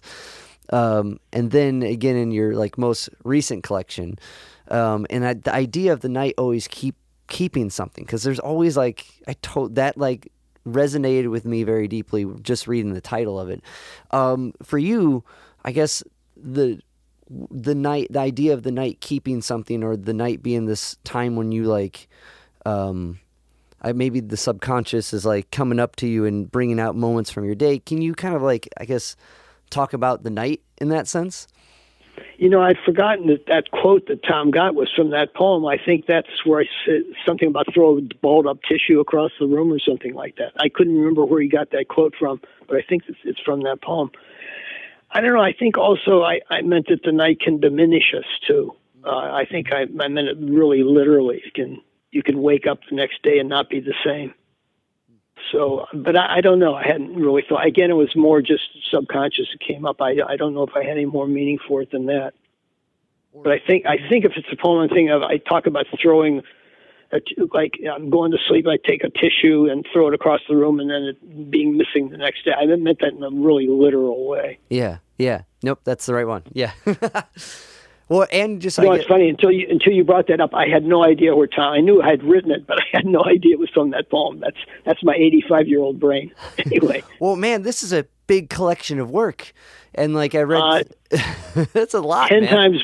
It's 10 times bigger. I think the biggest book I've ever had was like 48 pages, and this is closer to 400. I know Tom. There's no way I can ever thank him for doing this. He was like a man obsessed. It was just unbelievable.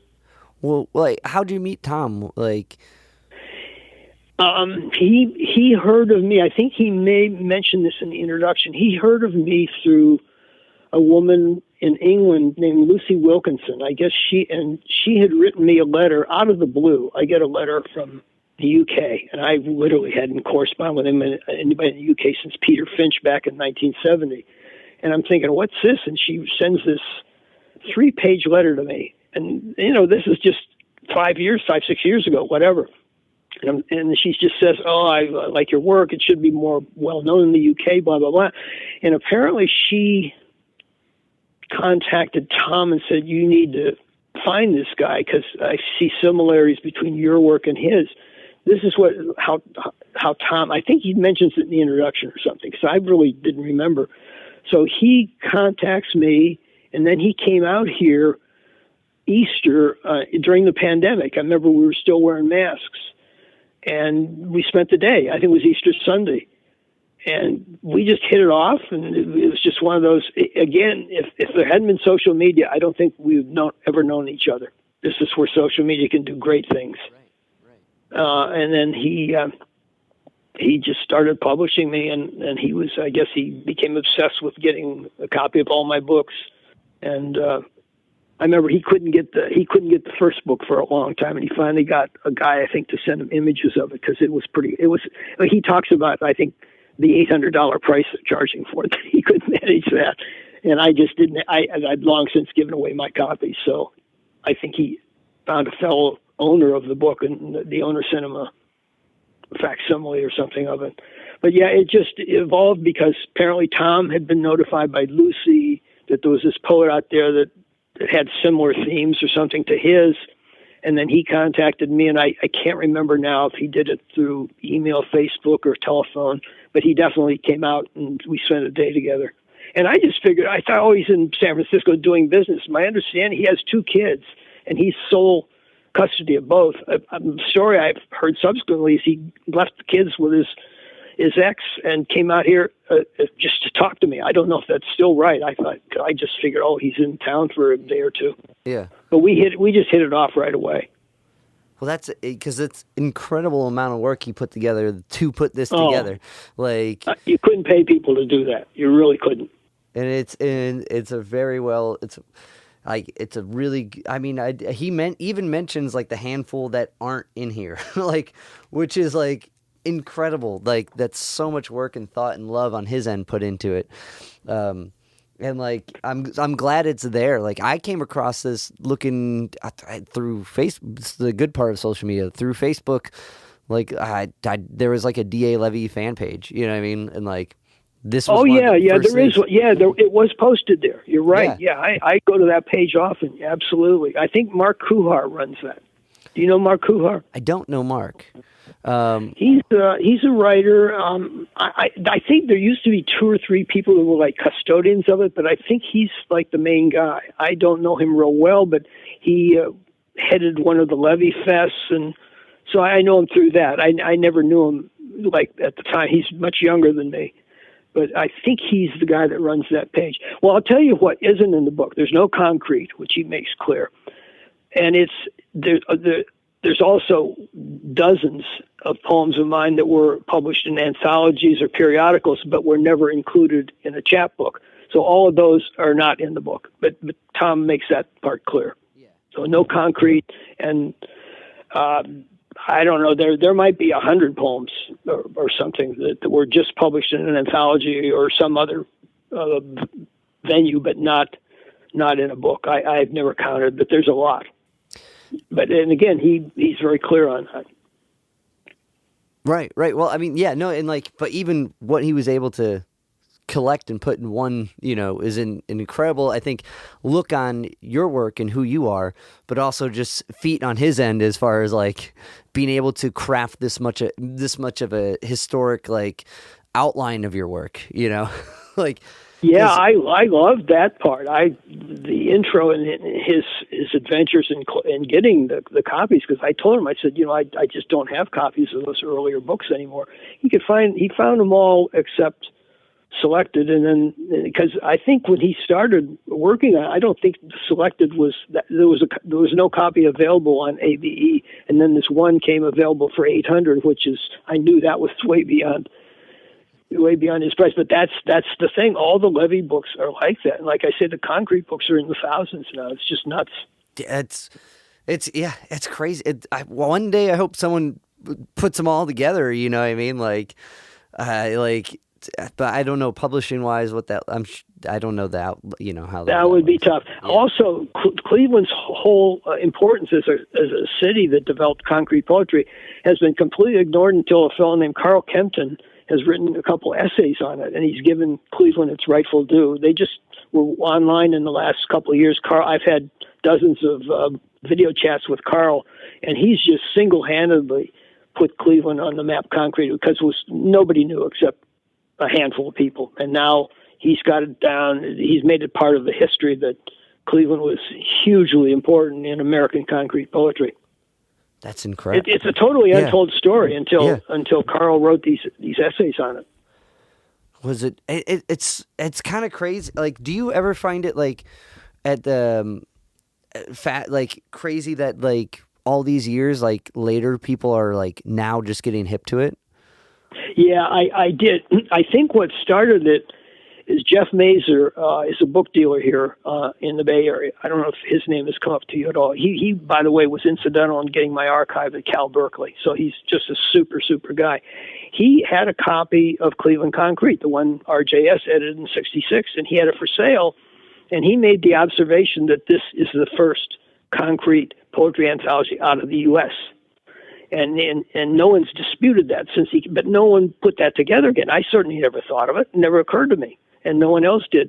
So I told Carl Kempton, who wrote these articles, I think he's written 2 or 3 on Cleveland Concrete. I told him, I said, look, this was the first one, and Carl just ran with that. So now that's part of the documentation and I always thought there was an untold story of Cleveland's importance in concrete poetry. I never thought I'd live to see it. And then Carl Kempton comes out of left field and just makes it part of the public record. So it's great. But I thought that'll happen 50 years now, if ever. Come on, Carl, man. Yeah. I know. Yeah. It's amazing. And I didn't know Carl really until we started having these video chats. He's close to my age. But I think he was in Utah, so he wasn't really geographically close. And again, that was like the Arctic back in pre-internet days. That was like another planet. But he's always done visual poetry. He edited a magazine called Cauldron, spelled with a K, Kauldon, I think. But again, I was not familiar with that back then. We just didn't have that kind of communications. But Carl's always been really important as a visual poet. But I don't know if and he interviewed RJS, and so he got the whole story down. With kind of on the, I guess, like, did you ever think of do you have any of those of your concrete work? Have you ever thought about? I have one. You mean the books? I have one copy of everything. Yeah, I still do. I was just thinking of that today. I think I'm going to turn it over to Jeff Mazur at some point. But yeah, I do have one. No, I don't have. I always kept one of everything that Levy did of mine. Yeah. But there's 2 that I don't have, and it's for interesting reasons. I never had a second copy, and Levy did a concrete series called Polluted Lake Series. Did about 12 volumes of various people. And then he did Ohio City series. I think it was 7 volumes of various people. Those are very important collections. But what happened is, because he had multiple people, I only got one copy of my book. I got one of everybody else's, but I only got one of mine. And he did that with everybody. So I never had a second copy of those 2. And so I never had a copy to give to anybody. So Levy didn't think that through. He should have given everybody at least 2 copies, I think. But I don't know. That was funny. Yeah, I was thinking of that the other day. And there's universities that have full collections of both the concrete, or both Polluted Lake and Ohio City series. But if you just saw those, you might not know those are all concrete. Okay. So I think the big collection of Levy stuff is at Kent State and Cleveland State, but Kent State has, I think, more. And these are both the institutions that never bought an item while Levy was alive. None. Which is crazy. I know. Which is crazy. Sorry. Jim Lowell is sitting right there with the books on his shelf, and no universities bought anything until well after Levy's death.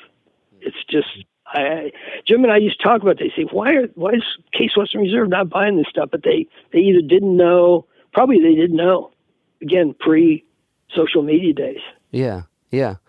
Oh, yeah, and I guess, with any, any system like that, some bureaucratic, there's going to be we got a local, but definitely but anyway, so have you ever thought about on your own just re-releasing some of that or finding a way to self-publish?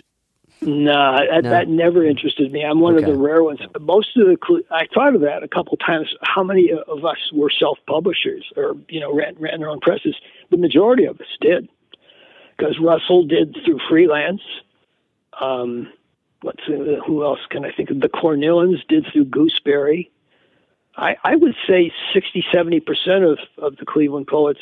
A fellow named Joel Deutsch, who's been long dead, really lovely guy, edited a very important Mimeo magazine called Meatball.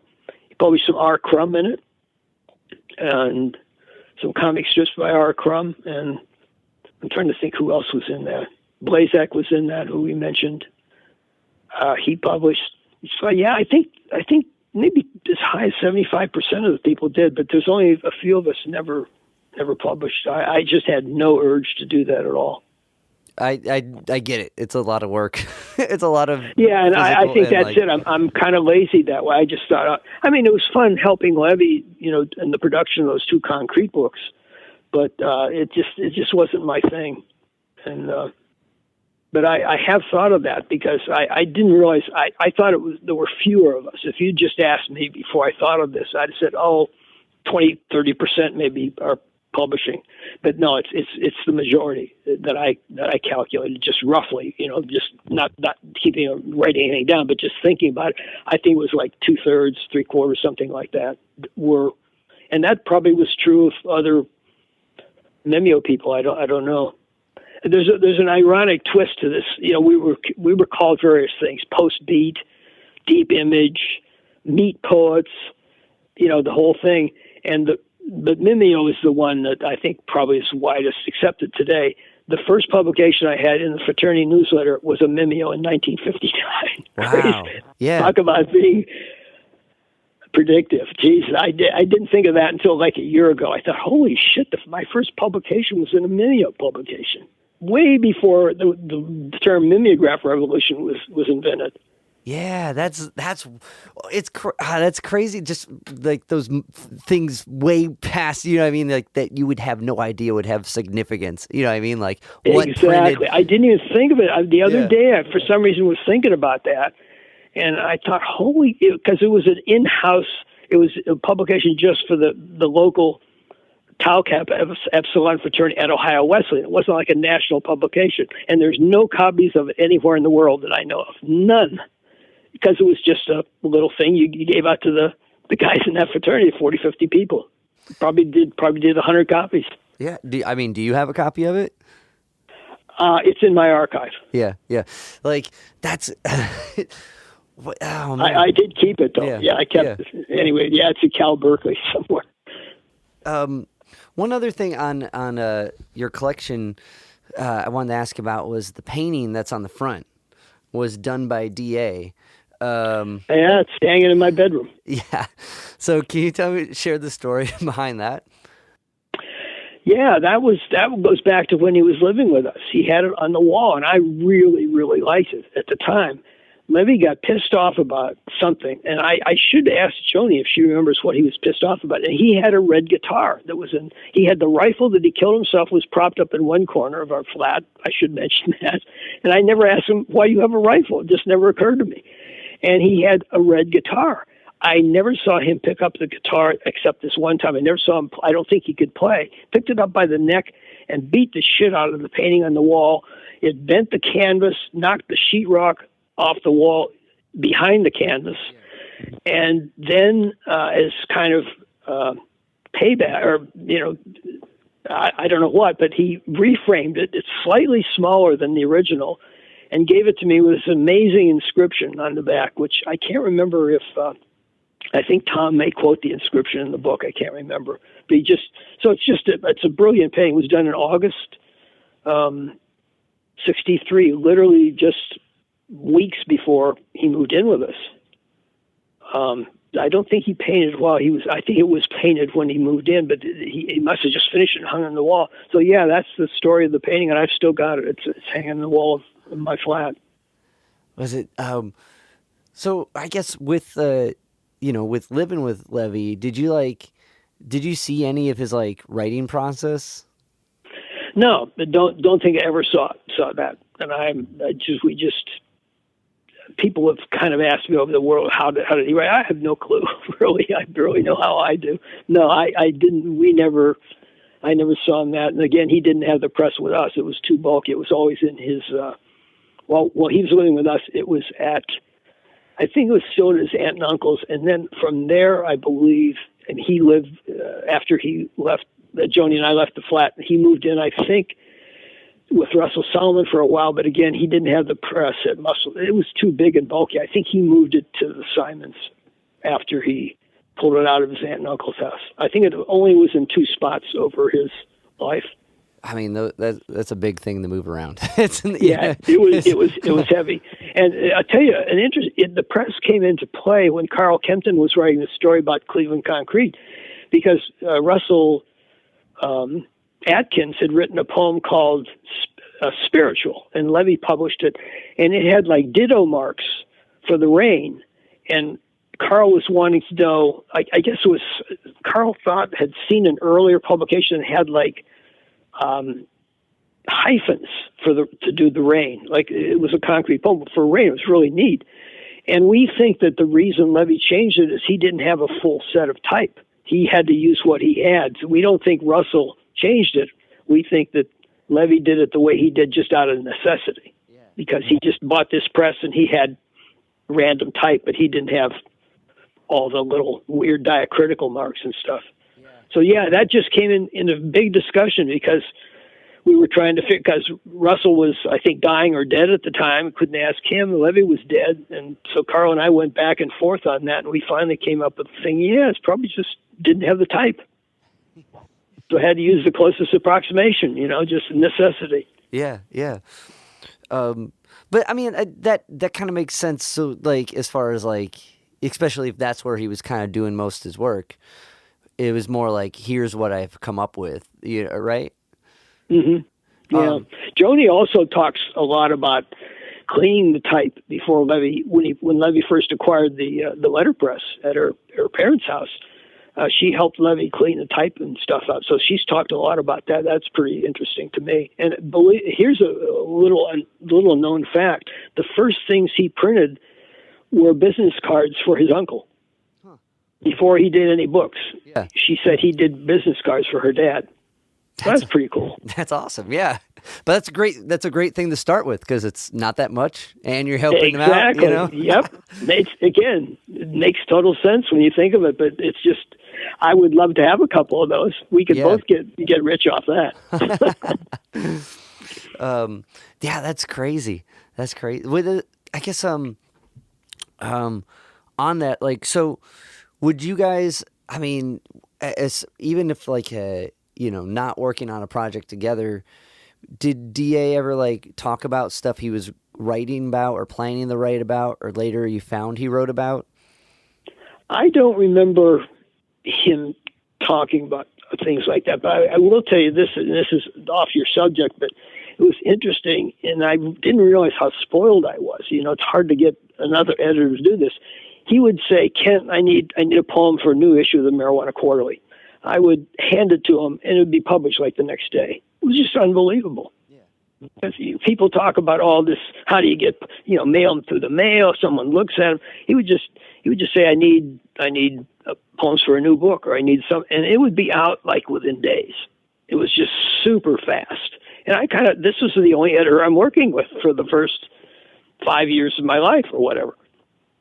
So you don't get that kind of feedback so fast. It was particularly since he was in the dark ages of printing with a letterpress, and still you got the product maybe 2 days later. The whole, from start to finish, from him saying, and I never mailed him. I have no correspondence from Levy, because I saw him all the time. So there's no correspondence between us. It was all verbal or hand to hand. So that's an interesting thing. I'm sure people say, how come there's no letters from Kent to DA? That's because there never were any. I don't think I ever mailed him anything. I think I handed him every poem I ever gave him. So it's crazy when you think of it in a way. Yeah. Well, I mean, and because like sometimes with different editors, and like you're sending a thing out and you're getting something. Well, we don't know about this part. You know what I mean? Like. Oh yeah, there was never any of that. I never had.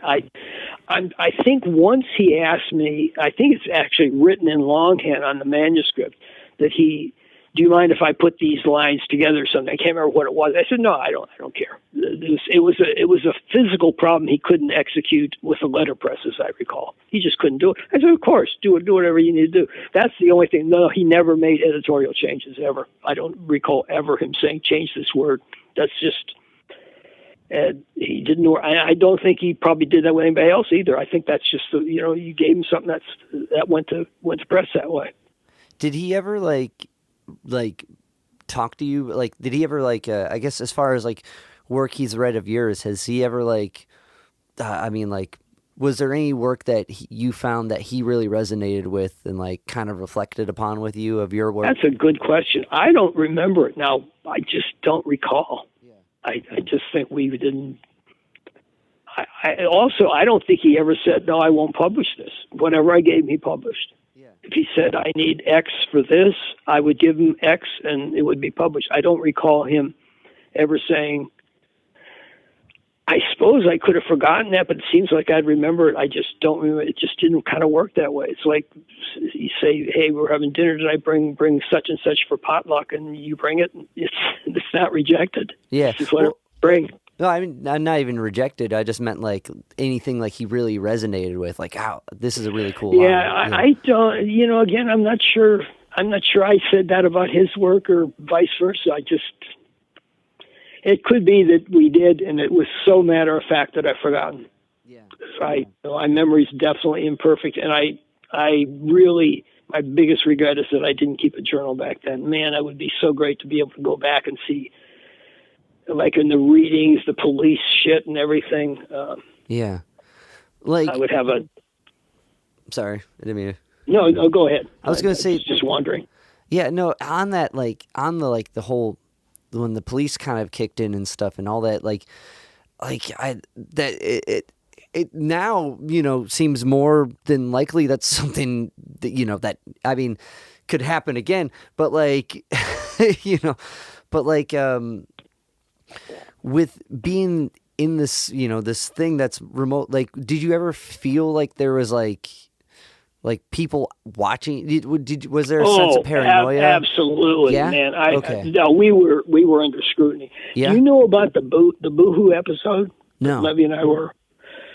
This is a bit of a story. There was a group back then that called the Neo-American Church. It was run by a guy named Art Klepps, who was kind of a Timothy Leary type. I think he was a PhD in psychology, and he was advocating for the legalization of LSD. Well, the happenstance, I never took LSD in my life, but he had this group called the Neo-American Church, and Levy had joined and had this makeshift card, and we were laughing like hell about it, saying, "Oh, we're going to do this, going to do that," and so I gave Levy $1, and I had my card, and I would show it to people for much amusement.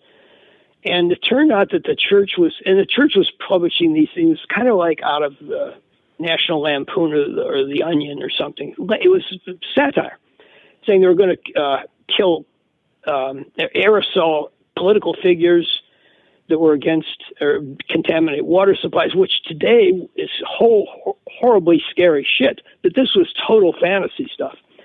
So all of a sudden, I think it was Labor Day. I'm trying to remember what year. I pick up the Plain Dealer, and it says, 2 area psychedelic churchmen accused of something or other. And it was Levy and me. And they had taken this joke and totally made us sound like terrorists, basically. Yeah. Horrible shit. So this was after Levy had been arrested. So this was 67, 68. So I called Levy. I said, look, I'm going down to the Plain Dealer.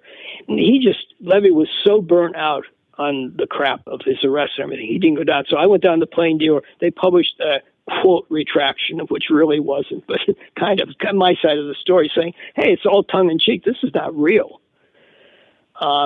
Anyway, have you read the Mike Golden book called Buddhist Third-Class Jungleman Oracle, The Bio of Levy, by chance? No, I have not. Okay, well, if you ever get a hold of that, it depends on how deep you want to get into Levy. It was the most commercially available book on Levy. I remember Mike interviewed. He did all his interviews over the phone. He was based in New York. He's deceased now also. And he kept asking me for stuff. So I gave him a few things. And then I realized I'd never told him this story. He says, this is what I'm looking for. So he published the entire article, a transcript of the entire article, and did a thing on it. So if you can ever get a library copy of that book, you can read the whole episode. But I think, it was scary. I'm sorry. Sorry. No. Go ahead. It's green, right? It's like a green cover. Yes, I think that's right. Okay. All right. But sorry, it was a whole scary, I cut you off there. I didn't mean to. Oh, yeah. Well, it was very scary time because we knew our mail had been, and also this testimony that prompted this article about the psychedelic churchmen, the testimony had been before Congress in secret sessions. And they had, during this interval between when Congress had the sessions and when they released it, was several months. So they'd had our phones tapped. So I was thinking, oh, shit, I told Joni when I saw the article in the paper, I said, I'm going to be in Leavenworth tomorrow. I'll be in federal prison. I never suffered any direct outcome, but it was very, very scary. Yeah. Very scary. No, yeah, I'm glad you asked about that because it's laugh. I used to tell my son the stories of it. I said, "Oh, we were called boohoos. I was the boohoo of Lakewood. Levy was the boohoo of Cleveland." And in itself, that should be a giveaway that this might be a satire. Yeah, but like it's like. That's a why, like, especially with Levy already at that point, he was already arrested for other, he was totally burnt out. So absolutely, I can totally see on your end too. If like shit, now I'm fucked. Like exactly. Oh my exactly. God. So like, and I guess shit. Like so after all that, like. Passed, was there like could you hear stuff on your phone like that you knew it was being... In those days you could hear clicks on your phone, absolutely. Yeah. Okay. And there were other concrete things. Joni still remembers I was either picking her up or dropping her off somewhere, and she said some guy jumped out from behind a bush and started photographing us. I also had, so I know there were other things. There was, how can I tell you this incident without boring the hell out of you? You're not at all, man. Don't worry. You're good. Okay. You could hit it all. I was we moved to Lakewood, actually, my hometown, after we left Carnegie, because I think we moved into my parents' house. My mom had vacated it, and it hadn't been sold yet. We lived there for a while, and then we lived in a couple apartments in Lakewood, because we figured it's a good place to raise Mark. And I was getting on the Rapid one day to go to work, Case Western Reserve, wherever. And a girl I knew I used to go to church when I was really young. You just did that in the 40s and 50s. My parents weren't religious, but it was just part of the social fabric. So I went to the local church, and we had church activity, basketball and shit. And this was a girl I remembered from back then. Anyway, I hadn't seen her since, but I remember her father was a cop. Thank God I remember this. She hails me at the BART station. This is after the article appeared in the paper. And she starts telling me this story about her boyfriend she thinks is dangerous. She wants me to do something to the guy. She's basically trying to get me to do something to the guy, like, I don't know, physically assault. It didn't make any sense. And I'm remembering that her dad's a cop. I think that the whole thing was a setup. I think she must have seen the story in the paper and said, oh, I remember this guy from church, and her father's a cop. Said, oh, we'll do a sting. It was absolutely a setup. Never saw her again. It was too damn obvious. Yeah, that's so wild. There was a lot of shit going on at the time that we'll never. Also, I remember another one. This is in the same apartment where I had read the article, so it was just probably a short time later. Get a knock on the door Sunday morning. It's like 6:30 in the morning. I'm up, but Joni isn't. She's still sleeping. I'm thinking, who the fuck is at my door at 6:30 in the morning? They said, it's the police. I'm immediately thinking I'm being pranked or punked. And I said, I'm not opening the door, because I figure it's just some crazy friends of mine. They said, you either open or we're busting it down. So I opened the door. They said, we want to see your ID. I show my ID. They say, oh, sorry, we're looking for another Kent Taylor. Now, I don't believe that at all. They were just roasting me. Yeah. So that kind of shit was going on. It was just, the paranoia was brutal in Cleveland at that time. Just brutal. Is that what ultimately led you west? Well, I'd been intending to go west. Joni and I split up the summer of '68, but I'd been intending to go west really since that trip that Levy and I took in '63. I'd been to City Lights, and I just started. And then as things went to hell with Levy's arrest, Jim Lowell's arrest, I thought, I got to get out here. People are going to die. Yeah. And this is before Levy's suicide. I just thought it was just, it can't really adequately convey the psychic terror of the time. It was just brutal. And then you read the book on Le Cave, you see they were going through the same thing. Stanley Heilbrand's head shop. It wasn't just Levy. It was just all the youth culture was being completely sat on by the police and the authorities. It just seems incredible today. It's so impossible. It sounds like it might have happened 200 years ago, but it's not that long ago in my lifetime. Yeah.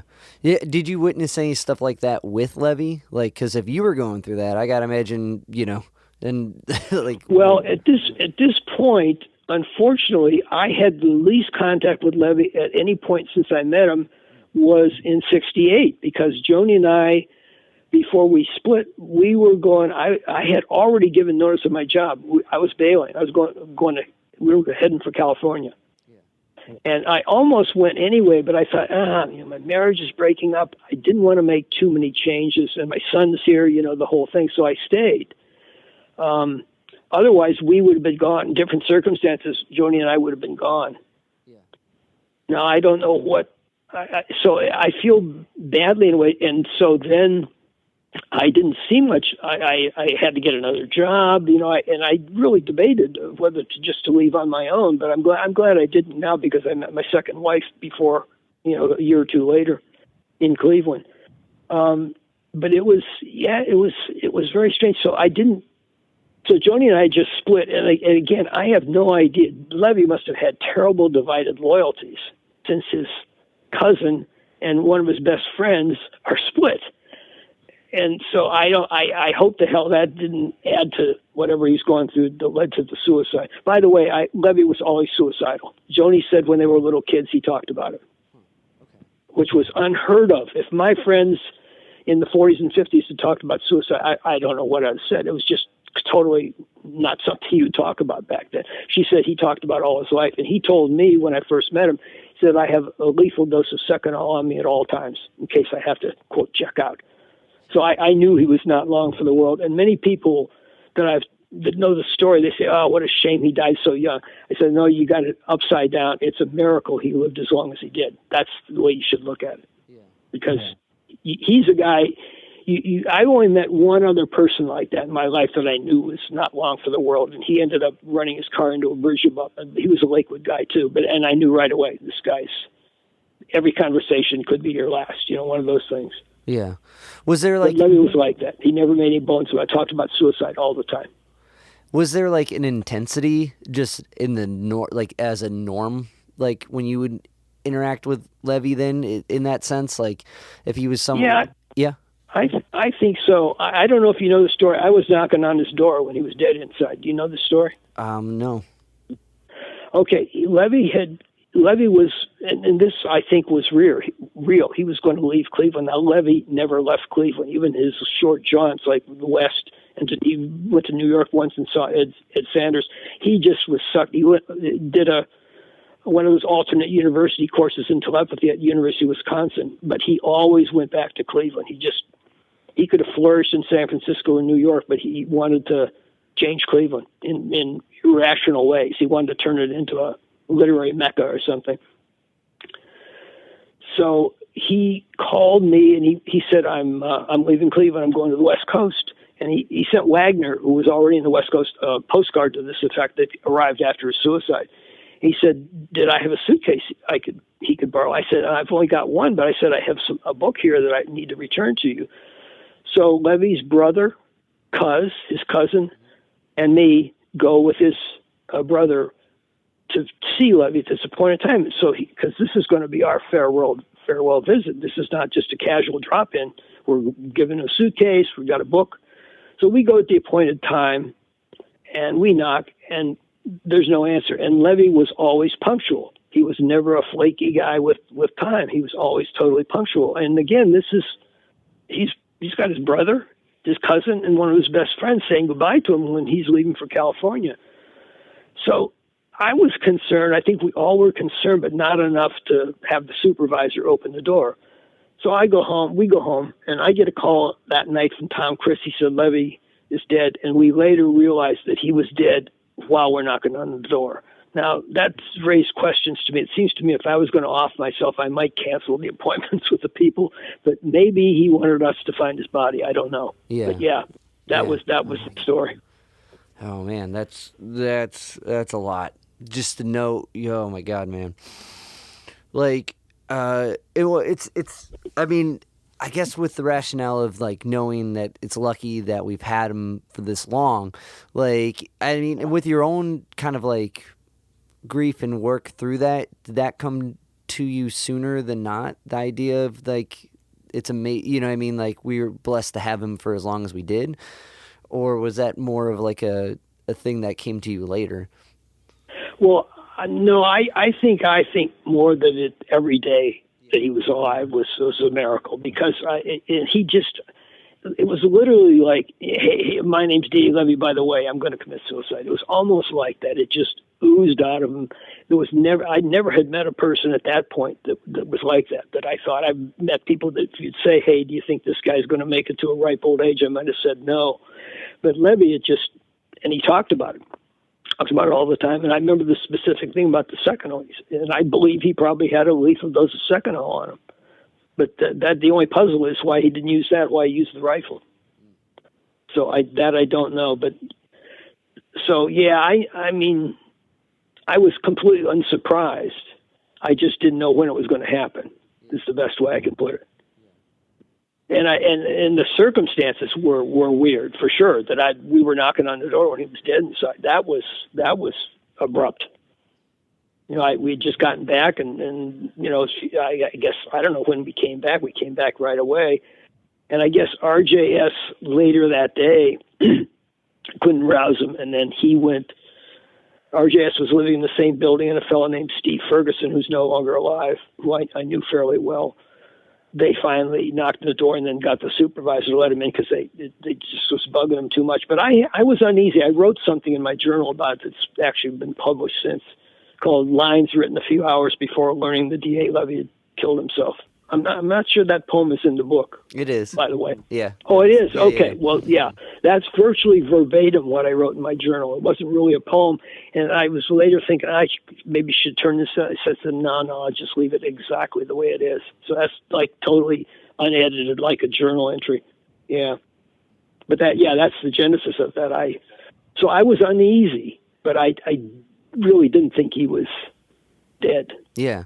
Well, like you're saying, like if you're planning to embark on all this stuff and like, you know, get out of Cleveland in that sense for Levy, and just like when, you know what I mean, like if you're like how you said, that doesn't, it would sound like you'd want to be more alone than bring people over. But when people are going through something like that, it's hard to really know, you know. Yeah, I think that must be it, because that was the only monkey wrench is that, wow, he knew we were coming over. This was not a drop in, and then I don't know. It almost seems like you'd want to clear the deck and not have people there, unless I don't know. There were strange stories. Levy had been running from the police a lot, and I heard stories that he never locked his apartment door because he didn't want the police breaking the door in. He wanted them to just, you know, be able to get in. Well, it was definitely locked when we went over, and again, he was expecting us. So it was absolutely locked. And that's led to, there's been accusations that RJ killed Levy. I don't know if you've heard those stories or not, but I heard that I in the documentary, someone brings up the idea that it could have been a murder. You know what I mean? Like, that's Frank Osinski. Yeah. Yeah. So like, I mean, was there any, like, do you think validation to that at all, or?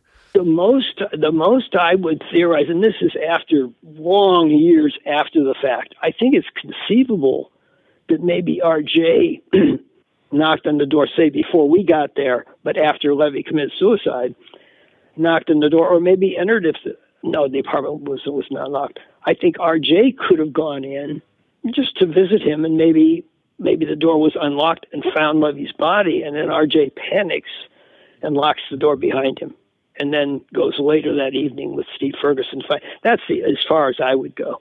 The story, Frank Osinski, who's also dead now, he floated that story years before the film was made.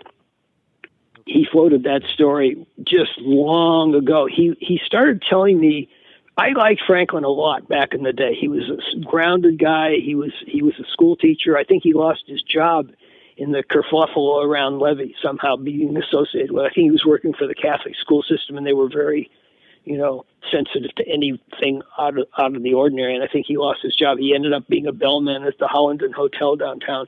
But Franklin was a really good guy back then. But then he kind of went off the rails. He died out here in California, or maybe Oregon, but he went off the rails, and his son ends up, I believe, a suicide also. And Franklin, the same thing, said it was government people killing him. So Franklin kind of went off the rails. Anyway, he started not too long after Levy died saying, he told me things like, RJ did everything except confess to it to me. And I'm thinking, what do you mean everything but confess? That's like being not quite pregnant. You're either pregnant or you're not. So you always, and his theory was RJ was sentenced to the workhouse for, again, one of these contributing to delinquency. I've forgotten all the legal ins and outs. And supposedly, according to Frank, RJ was flipped by the police while he was in the workhouse, and then they ordered RJ to off Levy. That was his theory. And over the years, first Franklin was very circumspect in talking about it. But then as years went on, he got more direct, and he's fairly direct in the film, I think. Because if I was RJ, I'd be suing his ass off if someone accused me of murder and I didn't kill someone. But so Franklin, and it was all based on this supposed almost confession. But so Franklin brought that up within weeks or months of Levy's death. And I just thought, he's just, who knows? But then over the years, he got more and more direct. And he told me before one of the Levy conferences, I think this is when Franklin was not part of the movie when it was first made. Kahn got a hold of Franklin. I saw the film was made actually in San Francisco. Kahn Petrochek, who made the film, is an Ohio guy, but he was living in San Francisco at the time, and he interviewed me in the flat. I'm actually just about 2 feet from where I'm sitting right now. And it was originally like a 35-minute film. It was very short. And then he made it a full-length film. And then he added people. I think he added Joni, who's my wife, and he added Franklin for sure. And at that time, Franklin was much more open. And in the later years, Franklin just flat out said RJ killed Levy, and it was the police had ordered a hit. Huh. Yeah, I don't. So I think this is largely what happened. Is it just became more secure in Franklin's mind. There was no real evidence. Well, I mean, grief it sounds like he was going through a lot of it, as with a lot of with his son. It sounds like like on a lot of other ends that it handles people in a different way. Yeah, and Franklin became kind of a survivalist type. He swung from the left to kind of a right winger. Yeah. So he underwent some really drastic changes. But I always thought how weird it was that he had this tale in his head of Levy being killed by a fellow poet, and then he calls me up one day and says something about his son was just like assassinated or something. I'm thinking, what? And I looked up. I wasn't even sure his son was dead. I think I found that because Osinski's an unusual name, particularly in the West Coast. It's more common in Cleveland. And his son was indeed dead, but I think it was just a suicide with his son. I think his son had major trouble. I won't give you the ins and outs of it, but here's how bad it got. This is a case of the son, I think, had mental issues and kind of contaminated Frank's mind rather than the parent to the son. Frank was living with his son in Northern California, and this is right after 9/11. And he said the feds came to his house, and his son had other scrapes earlier, which I won't go into now, but the feds come and they seize the hard drives from Frank's computer, and they have him both handcuffed. They arrest the son, and then they move him from various jails. So Franklin doesn't even know what jail his son is in. So it was pretty bad. Yeah. And this I believe all happened because his son was a strange guy. His son murdered a guy. That's the short version of the long story. Okay. And Franklin called me one day and said, I got the blind. He's living over in the East Bay. He said, I got the blinds pulled. The neighbors are doing this, doing that. and his son somehow was in the armed forces at the time, wearing a bulletproof vest, and killed a citizen in Oakland, and then beat the rap or something. I don't know. And anyway, Oof. that's a little. Yeah, I know it's very muddy. That's a lot. Backstory. Yeah. Yeah. Well, I mean, that makes sense why we'd think along those lines. Then, you know. And by the way, Franklin is really the source of all the, because I've talked to young people in the past, and the first thing they say, did I consider this? It was a suicide? I said, I definitely do. I said, I'm open if someone has evidence, but I've never seen any evidence that it was anything else. But if like 100 years from now they have proof positive, say, oh no, he was murdered. And there's evidence, but for Franklin to come up with that out of just thin air, you just can't do that. Yeah, yeah.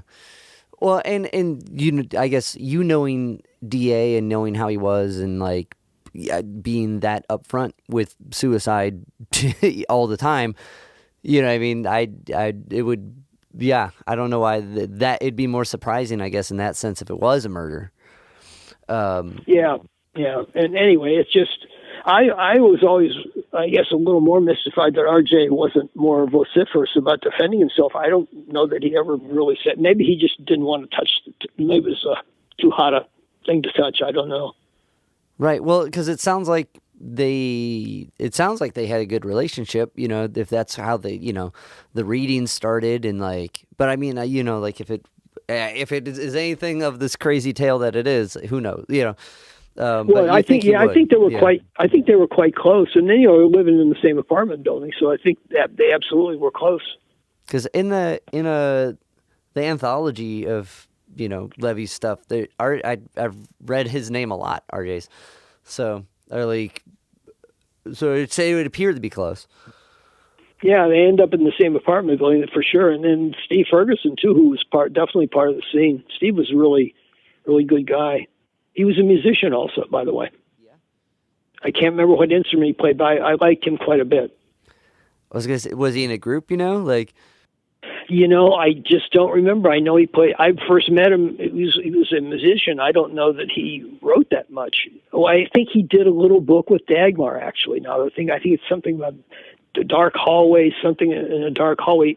Some sort of a book, but that doesn't necessarily mean he was a writer. I always thought he was mostly a musician, and he was at one of the Levy fests, and that they did there's a DVD of it, and Dan they cut him out of it for some reason. I'm trying to remember what the deal was. I think he had said he was booked for it originally, and then I think he said he wasn't going to be there, and then. I got this DVD, and he was absolutely reading with us. He did the solo part of the show, and he's not on the DVD. And I thought, holy, this is bizarre. Anybody gets a DVD would say, these people were there, no one else was there.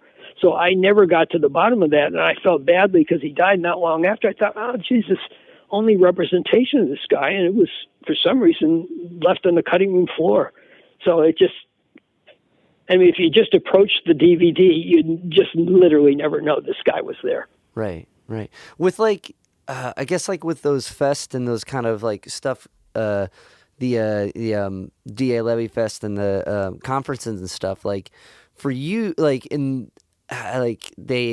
can't remember when the last one was. I remember seeing the flyer. It's been a while, I think. Yeah. But even just kind of revisiting some of that and reconnecting with everyone, as far as your experience goes of those events, do you take it as a joyous or kind of a more somber, or how are those for you? I enjoyed it because it was nice seeing the people. The first one that I was involved in, ironically, was not in Cleveland. Of all places, it was the University of Colorado in Boulder. It was a three-part. It was part Wagner, part Levy, and part Kenneth Patchen. It's called American Renegades. They did a nice kind of exhibition catalog, and it was done totally first-rate because it was paid for by the University of Colorado. They flew us in, housed us and everything, gave us a honorarium. And I'm trying to remember, I can't remember what date this was. I think it was in the 90s, because the ones in Cleveland were mostly in the early 2000s, as I recall. So American Renegades had to be earlier. But I remember at the time thinking, wow, this is so weird that the first, I think there had been a small one in Cleveland, but the first really big one was halfway around the country. I always enjoyed them, and I think they've basically kind of run their course because most of the people are dead. There's just virtually no one left, I think. I kept trying to remember. I think Russell Solomon went to the last one that was there. I didn't go to that one. Wagner and I didn't fly in, but I think there was one after the ones we went to that Russell Solomon was at. I enjoyed it just to get together with the people. And the one, I think the last one I went to, Khan showed the film and Dagmar showed up. I hadn't seen Dagmar since the 60s. We didn't have a chance to really talk, but she looked good, and I don't even know what her last name is anymore. She's probably remarried, but no one seems to have been able to track her down. But it was good to see her. That was almost worth it just to see her because I hadn't seen her since. She used to work at a place called The Crystal as a waitress, and Levy and I used to go in there and eat, and she would wait our table. That's okay. Well, that sounds incredible then for like a family reunion of the scene. Yeah, kind of. That's what it was like. I think it was particularly good for Wagner and I because Wagner and I have always been close, and yet we never saw each other. Even though he lived in the east, he lived in Sacramento. I'm sorry, which is just 90 miles away. But I'm trying to remember. I'm thinking of meeting him at a reading in Sacramento. I hadn't seen him since this. I think this was before the Levy Festival. This was probably in the 80s or 90s. I met Wagner. I don't think we'd seen each other in 20 years. We're sitting in a bar. We picked up the conversation literally like we'd seen each other the day before. Yeah. It was so much fun. Oh, that's incredible. There's certain friendships that just take that, you know what I mean? That don't, it picks up right where it left off, and there's a magic within that as well. Yeah, Wagner was such a good guy, and he and Levy were very, very close. Also, they did a couple books together. Anyway, so like I guess have you? Well, I mean, in the loot of that, like with like reading for like works like that, did you find yourself, I guess, like bringing material you would have read at the time, or like new material? Like, I think I always read current stuff, whatever. I didn't read old stuff that I can recall. Also, I would always read Levy stuff. I think I always read Poem for Julie for some reason. I read that on more than one occasion. Okay. It's a fairly short poem. It's just that is a book. I think it's Poem for Julie. And I don't even know if I read that. Well, I guess I read it at the time he published it, but for some reason I read that one on more than one occasion. I'm trying to remember if I read my own stuff or just Levy's. I don't actually remember. It's probably stupid, but I don't. But yeah, I like the camaraderie of seeing these people, some of whom I hadn't seen in maybe in decades. So that was fun. So like leaving like when you guys would all get together, did you find yourself being more inspired to like write more or reflect upon those times, or did it reflect on your work? I don't think it affected my output at all. I just think that was a separate area. It was just a camaraderie of probably like old bandmates that hadn't seen each other for right. Get together. I think that was the closest thing, but it was enjoyable that way for sure. I was also, Jim Lowell and I talked about this a lot as the Levy's fame would ebb and flow.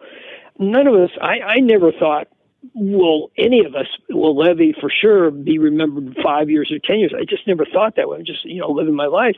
And as these events would happen, I'd think, well, this is interesting that there's still interest in Levy and in the Cleveland scene in general, for that matter. And Lowell and I talked about that a lot. We were just, and it would ebb and flow. There would be times there would be a trough, and you think, well, that's the end of it. And then boom, another year or two go by. Oh, there's another Levy Fest. So I think it's tapered off now, but I think that may be more not lack of interest in Levy. I think that's more that all his compadres are dead or too old to go. I think that's really that. I don't think the interest in Levy or even the Cleveland scene has ebbed. I think it's fairly strong, but it's just the events.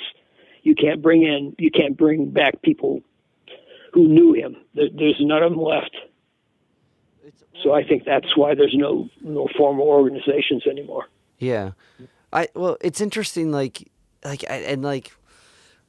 such, to the whole Cleveland scene, from all the work that I've read, that I can, get my hands on to read, there's this, and even I think is reflected how we said earlier with the rock bands and stuff that came in the 70s. There is this tenacity of this self-identity and doing your own thing in your own way, regardless if the world was ready for it. And so I don't think there will ever not be an interest. I don't think that will ever become uninteresting. If anything, I think that will continuously inspire those who are trying to be creative. Well, it's great that Alex is tackling Levy. I think he's really made a terrific headway. Yeah, no, Alex, on a side note, Alex is such a wonderfully kind person. And did he send you any of his work? Any of his, Yes, he sent some, but I'm just remembering it was on the receipts, right? Yes. Yes, yeah, he did send me some of that, but I just can't remember my reaction to all of it. Absolutely, he did. And, I think he's super industrious.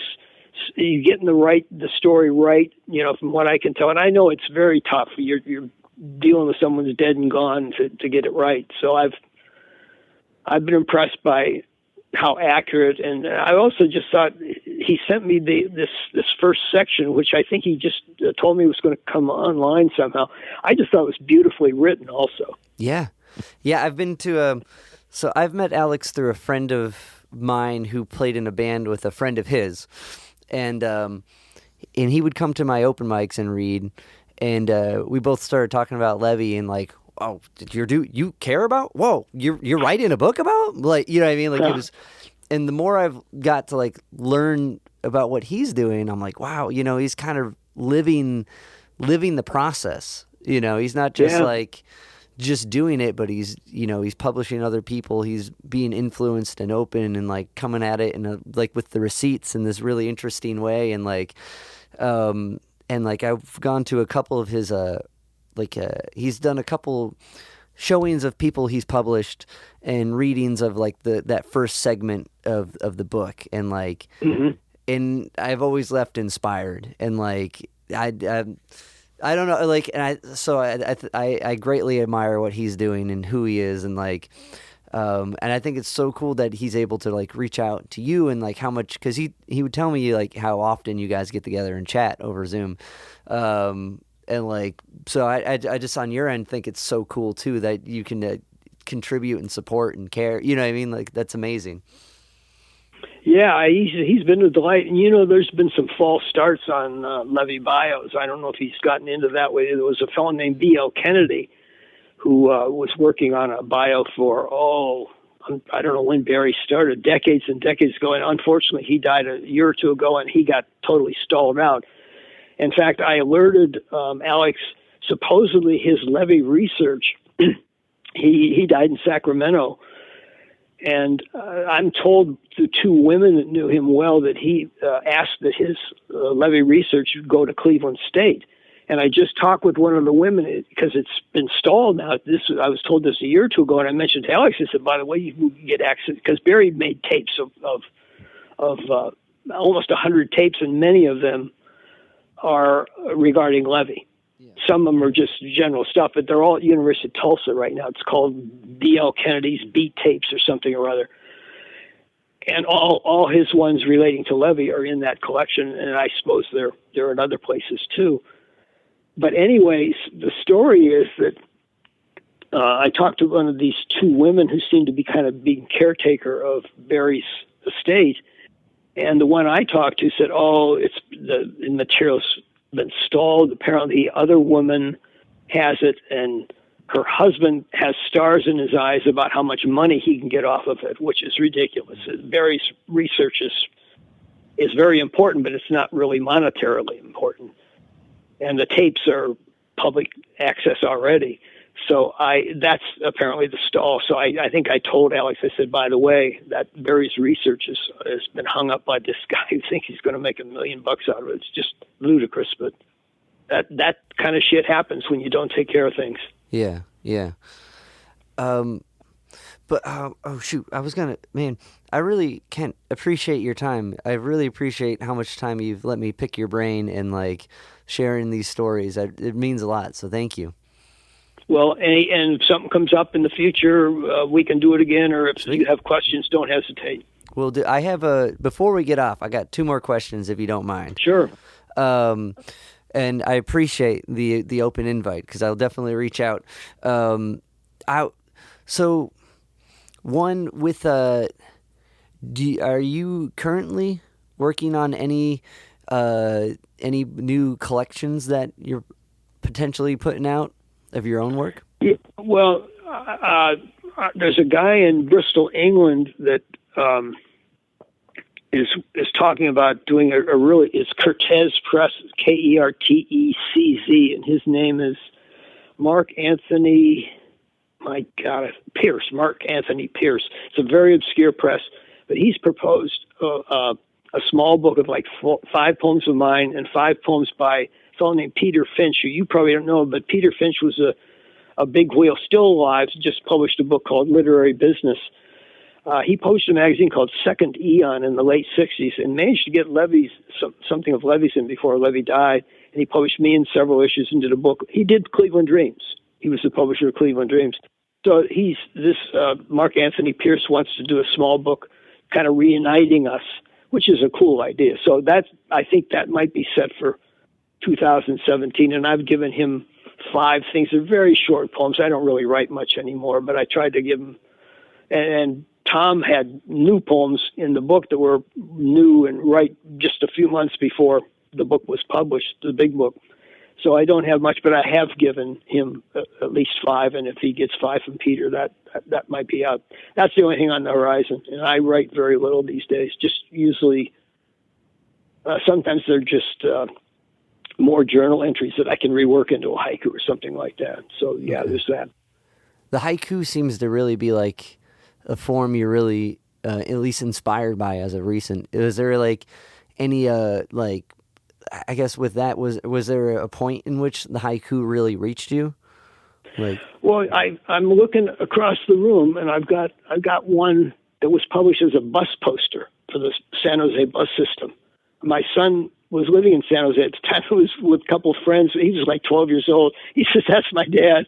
So that was cool. So I've written haiku for a long time, and when I went to college in the late 50s, early 60s, Zen Buddhism was just huge. Everybody had a Zen Buddhist phase. So I think I probably learned about it back then, and I've always written some, and lately it just seems like I get shorter and shorter and shorter. So haiku is just a natural fit. If I write something that's 15, 16, 20 syllables, I can usually work it into 17. Do you, I guess with the Zen Buddhist, do you practice Zen Buddhism? Did you? No, I'm totally non-religious. Okay, and because I was, but it was just in the air in college in the late '60s, early '70s. Everybody seemed to read Paul Reps's book Zen Flesh, Zen Bones. That Carl Kenton talks about that a lot, and I think he knew how it was just seeping into the consciousness in those years. I think colleges do that. There's lightning rods of certain areas that just blow up, and then the next generation doesn't know what you're talking about, Because even with DA, he references a lot of at least Buddhist ideas, and was he practicing? Well, I don't know that he was practicing, but that was definitely a big influence, and I know Alex has gone into that aspect quite a bit. Okay. He definitely talked about it a lot, and again, that was just still kind of part of the times. If the youth was just doing that, and I don't know. I'm assuming if I was an undergraduate today, there'd be something floating around the campuses. But Zen was, and not that Levy was in college, but remember Zen was just. I don't even know how I got onto it. It just was kind of in the air when I was in college from '58 to '62. Was it, well, I mean, like, to be in the moment, and a lot of like Zen ideas and stuff, I think kind of fit a lot of different things. You know what I mean? So I feel like it's really applicable for a lot of things. So it would make sense that it would catch on and kind of be everywhere.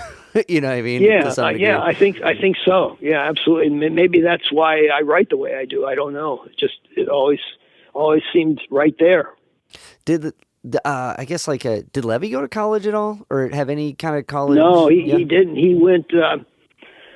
Well, he went in the Navy, but even that story, it's. I knew he'd been in the Navy, but I never. It's funny. I guess we were so in the moment. I don't remember ever asking him, well, why would you join the Navy? Because D.A. Levy and the Navy do not compute. Well, and I didn't know why until not that many years ago. I talked with Joni, his cousin. Here's what happened, and this will make no sense to you probably at all unless you have heard something about it. Back in that time period, if you were convicted of, if they were trying to convict you of a petty crime, I had this in high school, guys I knew in high school who were petty thieves and stuff. If you had a minor scrape with the law, they would say, well, we won't have a trial, but you got to join the Army or join the Navy. That's why Levy was in the Navy. Levy, and this is when you were not an adult until you were 21. You weren't an adult at 18. Levy, I think, was 18 at the time. He had graduated from high school. He's living at home, and his mother thought he was being a truant. He was not a truant, but he was staying out late at night. That wasn't what she liked as a family. So I guess there was something in the law books. He's not an adult yet. He's 17, whatever. He's not 21, I should say. And she was going to raise hell with him in the law or something. And so that's why Levy joined the Navy, as an alternative to facing legal consequences. Because apparently he was staying out at night. That's what Joni tells me. Because I never knew why. I couldn't conceive of why Levy would join the Navy. Made no sense. Right. That's. And I knew guys in high school had similar things. They'd do car theft or something. They would end up in the Army. Huh.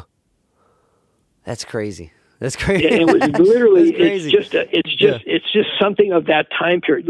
10 years later, I'm sure. No, it wasn't happening. But that was But I never dreamt that was Levy's. What drove Levy to it? Anyway, yeah, I know it sounds crazy, but that's what was going on at the time. All right. Actually, I'm sorry. This has been a whole slew of more than one question, but two more. I promise. That's okay. And not to pin it down to one thing, but what are some lessons that you've learned from your time with Levy, or just some philosophies or some ways he's altered your perception of the creative process or just life? And I don't know if that's a one this thing answer, or even if it's a slew of answers, but. Oh, I would say living in the moment, and the fact that he committed suicide, and the fact that I knew he was going to when I first met him. So I never took him for granted. And, I got to tell you a personal story. My granddaughter died this past May, and I was closer to her than any human being I've ever been in my life. And we didn't know what the cause of death was. It took 4 months for the coroner to come up with it was a suicide. She killed herself. She was in Hawaii, and they looked at her husband as a culprit for 4 months. And I never thought it was. She left me some clues. I'll talk to you about this another time. I'm a total open book, but I don't want to stretch this out too long. She left me some clues. So, and one of them no one else knows about, or no one else has tumbled to it, but I did. But so I knew her mom came up and her dad came up. They lived in San Mateo, south of me, and said, Janine's dead. And the first thing I said, did she OD? And I'm sure her mother wonders why I said that, but yeah, it was a suicide. But I just, so yeah, and that again, just the same thing. Life is not to be taken for granted. And I felt that from Levy. It wasn't any great insight on my part. He told me, but And then to have, it's been acutely on my mind. I have not really begun to process her death yet. She was my closest friend. And she wasn't even she was my wife's daughter's daughter. So we're not even blood relatives. But I just half raised her because I was between jobs when she was really young. And we just were super close. And she visited me here from Hawaii the month before she died. And her marriage the precipitating factor was her marriage was going under, but I never would have thought in a million years this woman, she was the reverse of Levy. She was the anti-Levy. Yeah. I would have thought all hell could have broken loose and she would never commit suicide. So this one is a complete conundrum. But again, it emphasizes the same thing. Life is short. So I've always lived on a knife edge, I think. I think probably that's maybe the genesis of most of my writing. Yeah. Well, Kent, I'm sorry to hear that. That's horrible. And those are definitely wise words that that definitely cut deep to build off what you're saying with the knife edge. Like, well, it came up because it totally parallels the Levy. Yeah. Yeah. That's, oh man. In the most incomprehensible way. How old was she? 42. 42. Fuck. Again, she was my second wife's granddaughter, so she's my technically step-grand. The people who saw us in the street, also, my second wife was black. She's black. People would see us in the street. They always thought she was my daughter, just the way we moved. Yeah. My barber still says, we used to say every time I went in for a haircut, how's your daughter? I said, no, she's my granddaughter. So there was just something magical for her that I was just, I don't know. It was at birth because my deceased wife used to say, she said, I often wondered what your relationship would be with Janine. And at this point, it was apparent that I was way closer with Janine just magically than her natural grandmother was. And they were close, but Janine and I just had something. That's life. Those moments and those connections sometimes just happen, and like they're just because I never thought a minute ahead when I knew her mom was pregnant with her. Never thought what relationship will I have. It's not the way I think, and it just was there from the start, and not a drop of blood in common. It was just where I'm sitting in a chair that she bought me, a recliner chair that came on, and she's in Hawaii, and I see this big truck pull up, and I'm thinking, because I guess I've been talking about how ratty my chair was, and I said, did Janine buy? Because I see these guys getting out of the truck with a chair, and it comes, so I called her. I said, did you just buy me a chair? And she says, oh yeah. Oh. And there was this increased before she committed suicide. She sent me a set of headphones, no word ahead, nothing. I called her. I said, did you send me this was like 2-3 weeks before she killed herself. She says, yeah. And then she was asking me she wanted to buy me a new mattress, which I need, but I said, no, don't buy it. I don't want to have to change the bedding or something. So yeah, she was clearing the decks before. So there were signs. Kind of like not at the time, I'm just thinking she was always buying stuff for me. But afterwards, I realized the pace was increasing. That's hard to tell. Like in the moment of it, it's when it's just someone that helps you out, or someone that does something nice that you do stuff nice for. You know what I mean? That's just kind of like tit for tat exactly. When you're like getting each other back for just. Oh my God, man, that's so rough. Yeah, I put it together kind of afterwards. I thought, the pace of deliveries was increasing, and there's other stuff. I'll tell you another time. It's a little deep to get into, but she left other clues. Well, I'll tell you one quickly. She sent me a picture. She sent it nearly midnight Hawaii time, and this was the midnight before she killed herself. And it was of her looking like $1 million. She was a real water person. She loved to swim. She was a scuba diver, snorkeler. Of her in a bathing suit. I'd seen the picture before, but it was an odd thing to send at near midnight to me, just randomly. I saw it the next morning, and it was like, let's see, Hawaii's 3 hours behind. It was like 4 o'clock Hawaii. I was up early, six or seven, I can't remember. And I wrote, "That's more like it," because I knew she'd been having marital trouble, and I thought this was a sign that she was feeling better. No, it was "Remember me this way." And it turned out one of her best friends got the same photo. Still didn't think of too much about it, but one of her best friends, I said, had posted it. Again, after Jean was dead, I said, "Why did you post this picture?" I said, "I just got this." She said she also got it from Jean. So there were clues. So I never really suspected her husband. There were enough but the coroner sure did put him through hell for 4 months. That's for sure. Yeah. Damn. Anyway, I'm sorry I got off. Levy, this is by all means. Echoes of suicide, Yeah, I'm talking to you, man. You know what I mean? Like, I appreciate you opening up about that. I'm sorry to hear that happen. That's horrible. You know, well, I appreciate that. I didn't open it up to cause you any discomfort or solicit sympathy, but it's just we're talking about Levy, and so it kind of popped in my head. Well, also, like, that completely makes sense of how to the lesson of the question was that, right? And like how that lesson still applies, and like it's for moments like that, you know, or for moments like this, I should say. Absolutely.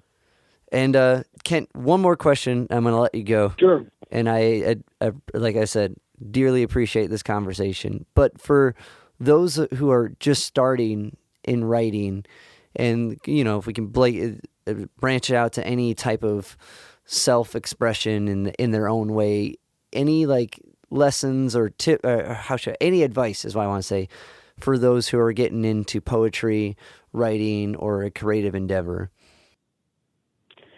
Well, I'm going to say something that's a little tangential, but I would say keep a journal. You won't remember things. And even if that's just a prelude to maybe you're not going to be a poet or whatever, keep a journal, because I regret that I don't have any record of what happened in the 60s. Wow. I think that's important. It is. To be able to track it, just being able to track yourself. You know? Well, you think you're going to remember it all. I always had a good memory, and I guess I wasn't arrogant about it, but I just thought, I'll remember this stuff. And I wish Jim Lowell had taken me by the scruff of the neck and said, "Keep a goddamn journal." Did Jim keep a journal? Was he a journal guy? That's a good question. I don't know. My guess is probably not, but I don't know.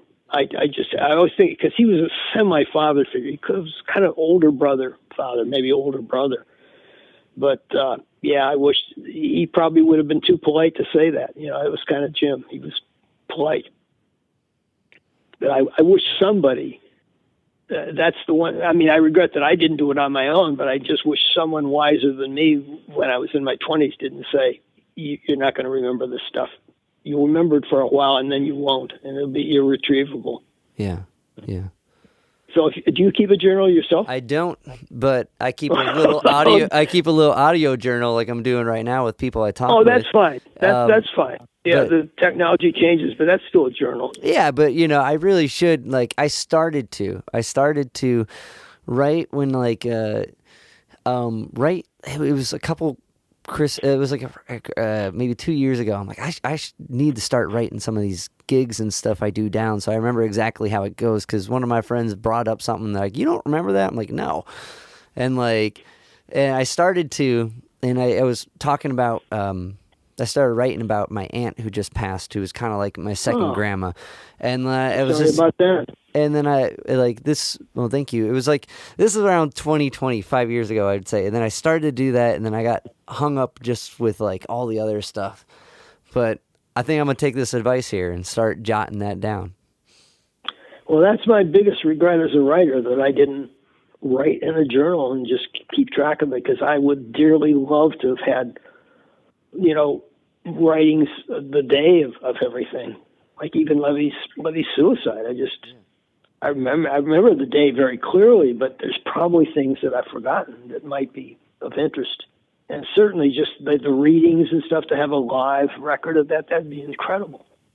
Yeah, and it's kind of amazing how just one detail you can write down to yourself. You're like, oh yeah, the doorknob, or oh yeah, the light switch. It activates all these other things you remember. Like at the reading, the light switch was broken, the doorknob fell off. You know what I mean? Like who knows? You know what I mean?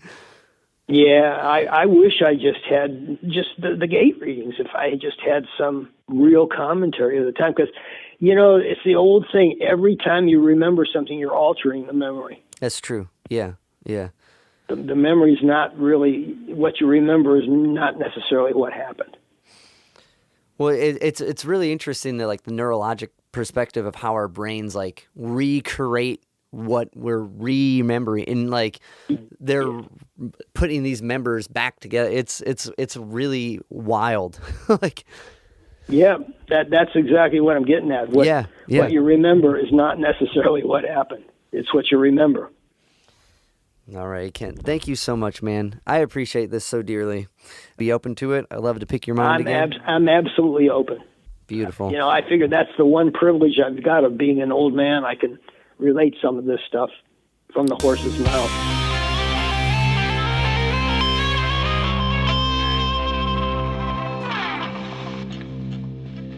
Yo, Spike Spiegel here. You just listened to Zig at the Gig podcast. Keep riding the bebop. See you, Space Cowboy. Bang.